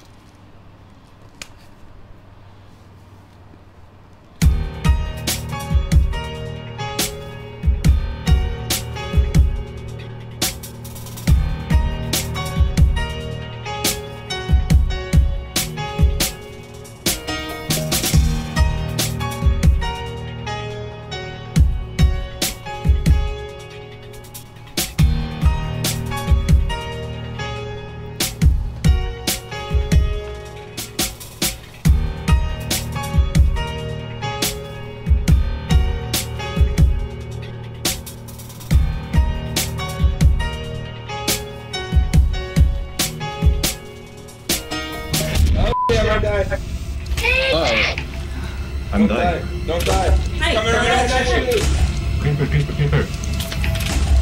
Daylight cannot come quick enough. Yes.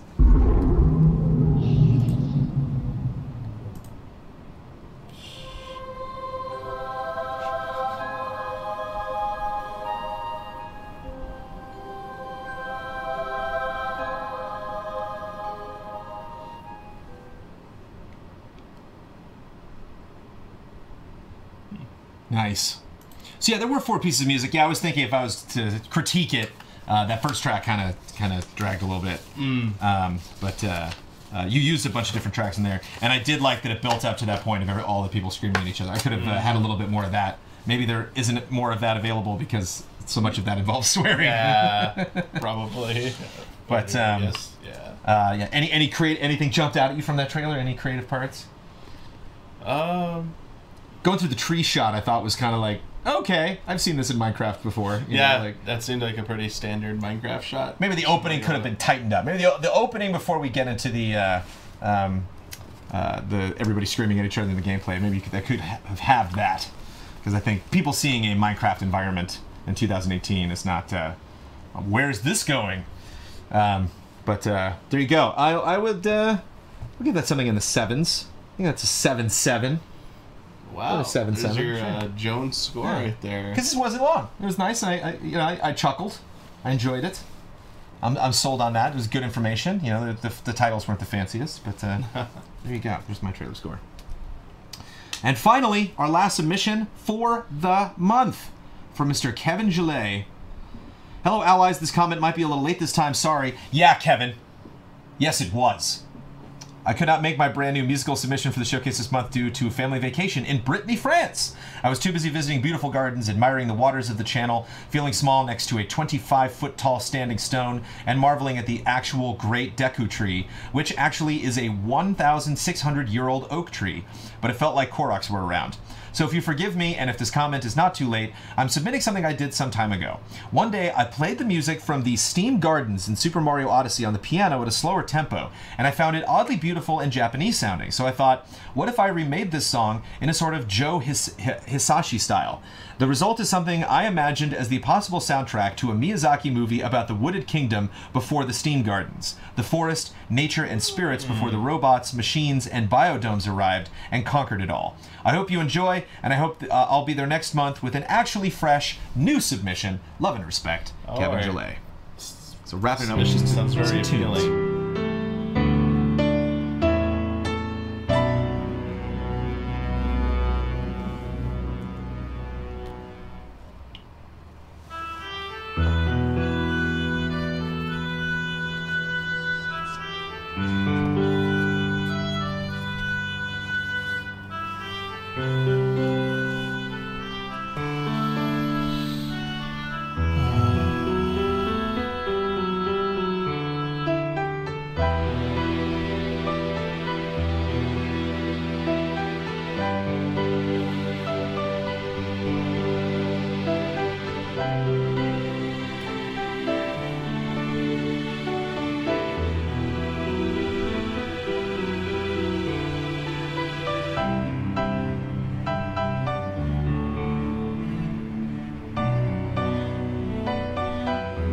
I want Miyazaki to direct a Mario movie. Can you imagine?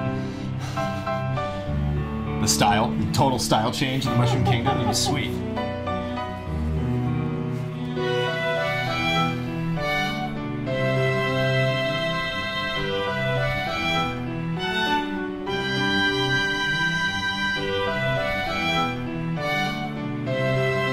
I like that concept to like take typically upbeat platformer type music and slow it down and make it more, you know, emotional.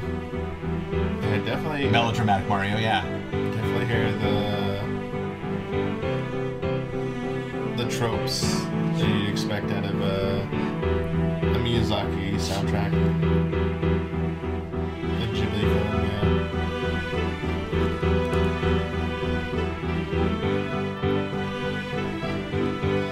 And Candy Coated Thorns has dropped a link. Kevin has 99 lives is his Twitter account. Twitter.com/Kevin has 99 lives if you want to check out more music. And as I mentioned before, all of this stuff that you've seen today, including a couple things that I'll mention to wrap things up, is available at patreon.com/easyallies. If you go to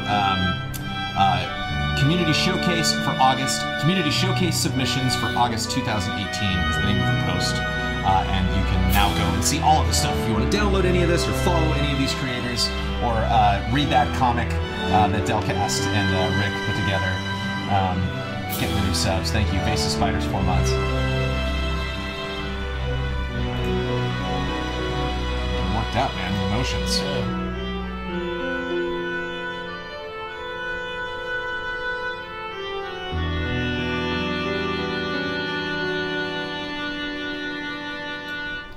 Very good. Beautiful! Not only that, but there it is for all of our submissions. There's a couple things to mention at the end. Let me take these off. I just want to mention credits at the end. Ibrahim Sozer just says, cool. Yeah. Mike Hook 1. Hi. Hi, Mike. Cisco Ace Jackson Garcia. I don't think this is the first time this has happened. Put a comment on hold. But we did not. That's all we got. Hold? Hold! And unfortunately, we had a wonderful patron and possibly a Twitch member here, the hanging out on the stream, named Dragon Hunter. They are Dragon Hunter on Patreon. I do not know what their name is here on Twitch. Shout out if it is you. But take this under advisement. They did submit a video.